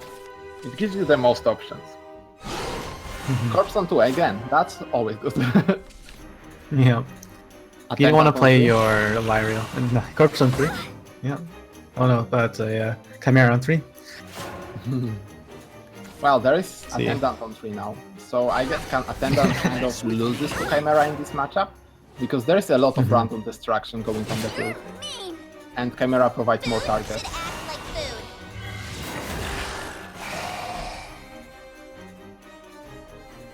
Yeah, Necro Assassins are pretty poor here, even on the Attendant Knight. Yeah. I mean, you definitely think- don't do it on Attendant, I think. Unless you are actually... You know what I would do? I would probably evolve this Attendant phase and force my opponent to kill with it. Works us to the bone. I think he's evolving this to remove 2 things. Even if you do that 2 extra damage phase, you're still facing down like at least 5 things on board. I'm Yeah, your opponent cannot play anything more. Well, let's say I have Soul Conversion. Oh. I think he was Right, so maybe that's kind of a hoping to swing. hit that. Yeah, he wants to get the board back. Plus, the Yeah, opponent can always that was trade to be expected. the skeletons to put more stuff on board, right? Yeah. But now it's Valiant turn to evolve. Alright, so we see this Fina over Cerberus. What if that was a Cerberus actually? You'd probably get the same amount of trade, but instead of Goblin Mage on board and 2-drop in hand, you would have, or 1-drop of course, you would have Yeah. Kokomimi. But I think here the Fina's better. Yeah, here probably Fina is better. Because the Demon Eater would be able to trade into Cerberus. He's missing the shadows for this Flusher. like food. I'm gonna tell on you. You Zombie Party solves the issue though. Yeah, next turn he can Soul Squad. Do we see the Evo here? We definitely see the Evo. You cannot, there is no healing in this matchup. Yeah, you That's can't why take I that 5 actually, damage. that's why I actually seen some builds with Running away is without 3 drops, I believe, or without 2 drops, and with Howie and Neptis on the top. Or actually, was it without Mordecai? I think it was just Howie, 2 drops, 3 drops, and 4 drops. Yeah, with the Neptus? Yes. Because Neptis cannot pull herself, so... Yeah. Run Nectar as well? Or just a Nep, or just kind of a Nep deck. works us to the bone. I mean, I think you run Nectar as well, because you still mainly want the, My wings are killing me. you know, the mid-range aspect. Yep. Just play additional Howie. Taking the value trade, so probably got the plan to kill this Lich. Necro Assassin is Yeah. on her. Breathing too loud. Got the board back. It's like the true matchup, just eat each other's board every turn. It's really... Yeah, but they are running out of Evos. There is the corpse, there is the Necro Assassin, and then Evo. Again, clear board. Oh, he got the worst one with the... I mean, at least he got the best one as well. But he gets Evo now. Yeah. I mean, you could even save your Evo. I'll show you. But then again, you kind of don't Yeah, you don't run want into to Hector. take that 5 damage. It's so quiet. And also, Fatina doesn't have his own Hector here. That may be painful if his opponent plays his Hector here. Just Yeah, take, alright. Zombie Party or Thanos are still really good. Zombie Party would be better than Tain, I Yeah. think. So you could technically answer with your own Tain. But You have Yeah, to I trade into his Thane. yeah, you have to, otherwise Hector kills you. Actually, still kills you. Really? Yep. 8. Sacrifice zombie, that's 8. Yeah, Well, yeah, yeah, it that's- kills you. that's lethal. Hector is kill lethal. Yep. Is Oh, I hope he didn't miss it. To the underworld.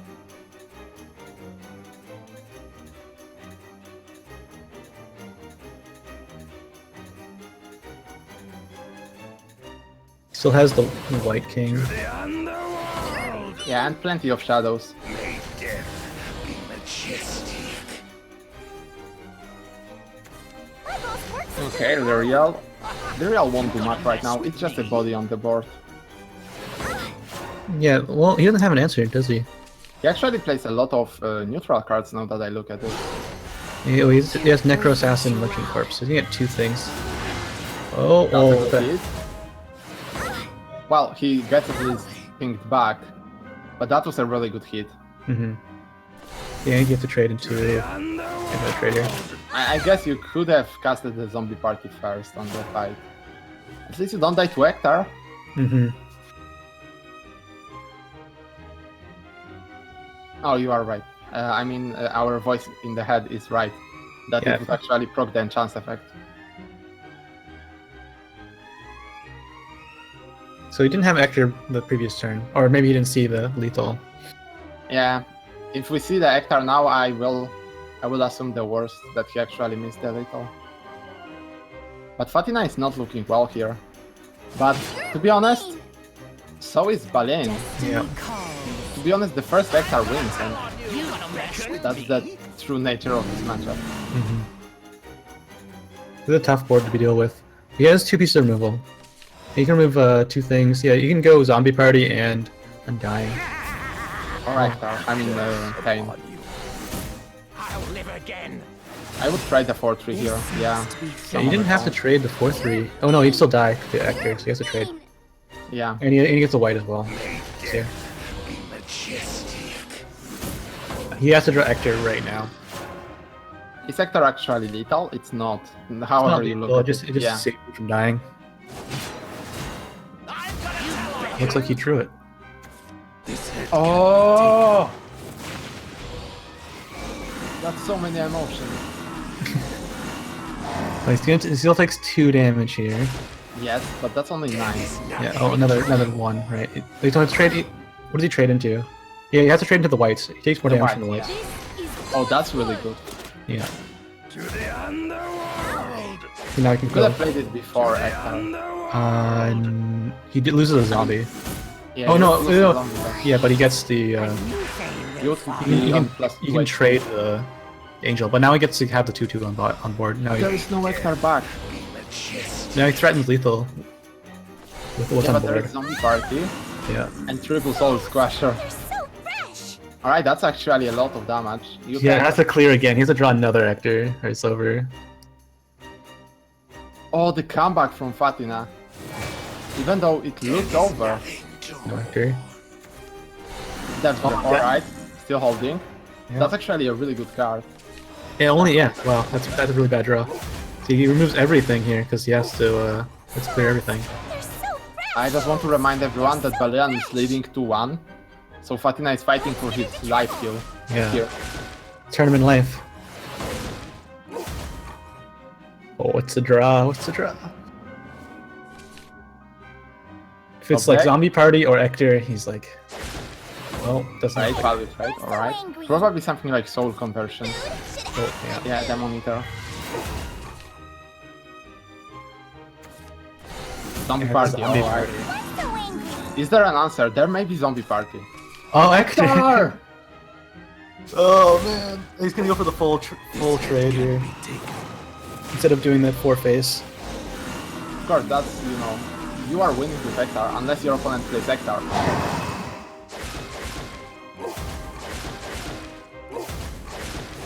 Oh man. That's lethal setup. Yeah, he's got. If he removes one thing, it's not lethal. What will it be? Active. he's got the full set, all 4. Right, but he actually... He can full clear. Yeah, you can full clear, but then you don't set up lethal. He's gonna full clear just to protect himself. He still has the 5-second. He still has 2 cards in hand to opponent's nothing. Yeah, he has the advantage. Balian doesn't know he has the Now he advantage. has the Bone Chimera, that's a setup lethal. So you need Hector. you need exactly Hector. I'm leaving. Oh, that's not Hector. Wow. Oh, what the a Hector. game. This is the true Hector Yeah. wars. This is what happens when you just like Hectors versus Hectors. Yeah, Hector shows you that he does whatever he likes. Fatina had 2 Thanes as well. That was 2 Thanes and what, like, was it 2 Hectors or 1 Hector? I mean, to be honest, the person who went first had the advantage all the time. Yeah. I mean, there were board swings, but whoever went first had better chances of dropping Hector first. And that's what really matters. Yeah. It's like, yeah, the person who goes first gets to make a board, and the opponent has to remove that board. Then you remove their board, so whoever goes first gets the advantage because they're gonna probably not run out of cards first. Yeah, and in this matchup, when removing the board like consistently is almost impossible, unless you play on Hector. It's kind of who goes first. I lost the thought here. So we got another ExG member going to finals. Yes. So next up is Jingjing versus ExG Raven. I think we're swapping off if I'm Yes, mistaken. that's correct. You can finally go to bed. Yes. Well, if it was that easy. My girlfriend wants to call me, so I cannot rest yet. I guess, well, thank you very much for having me. I really enjoyed casting again, because it's actually been a while since I casted, and I hope I can be useful again, guys. Yeah, it was fun. Yeah, it was good. There's some fun games. Got to see Asdel win again, but it's too bad he didn't win the whole set. Yeah. Anyway, do we have to do any closing, or is it just break time? I can probably just step right in here. So the second half is going to start in about 6 o'clock, so we do have a lot of extra time. So we're gonna just open up some packs and then maybe do a show match if this person is still alive. It seems like she just went offline, so we'll just do a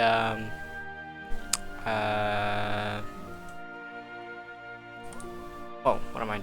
No. Sorry. I'm split. Yep. Cameras is acting a little bit weird. Aside from that, yeah, we'll be on break. We won't be back until 6 o'clock, but we're gonna open up some packs and then go on break. So for Kiramingo and Roxas, thank you guys for coming in for casting today. Hopefully we'll get to see you again.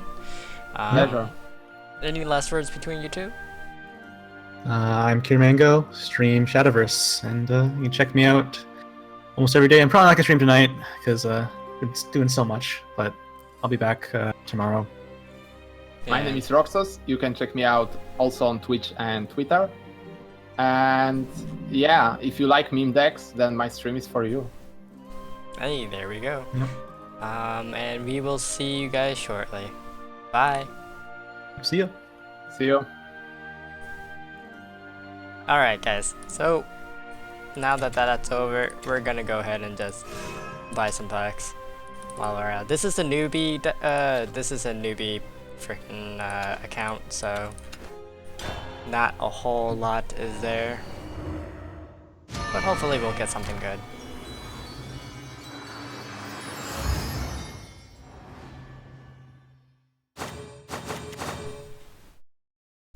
Ew. To be honest, I'm not even sure if I actually need this deck. Wonderland sets. Did I hit skip? Ew. Okay, so I ended up getting a Spawn of the Abyss, so that's one legendary, and then one animated Oda Black Swan, which I don't think anyone uses this. Yeah, no Shadow have yet to use this. Along with Emeraldus is being used, and this one too. Yeah, no one's ever used Dramatic and Dragon Blader. But yeah, fun stuff. That was a little bit too quick. Very anticlimactic there. I do apologize. But aside from that, we do gotta get going to break. So we won't be back actually for about roughly 20 minutes. Ooh. So, thinking. Yeah, we'll be back in about 20 minutes. So we'll see you guys in the second half, guys.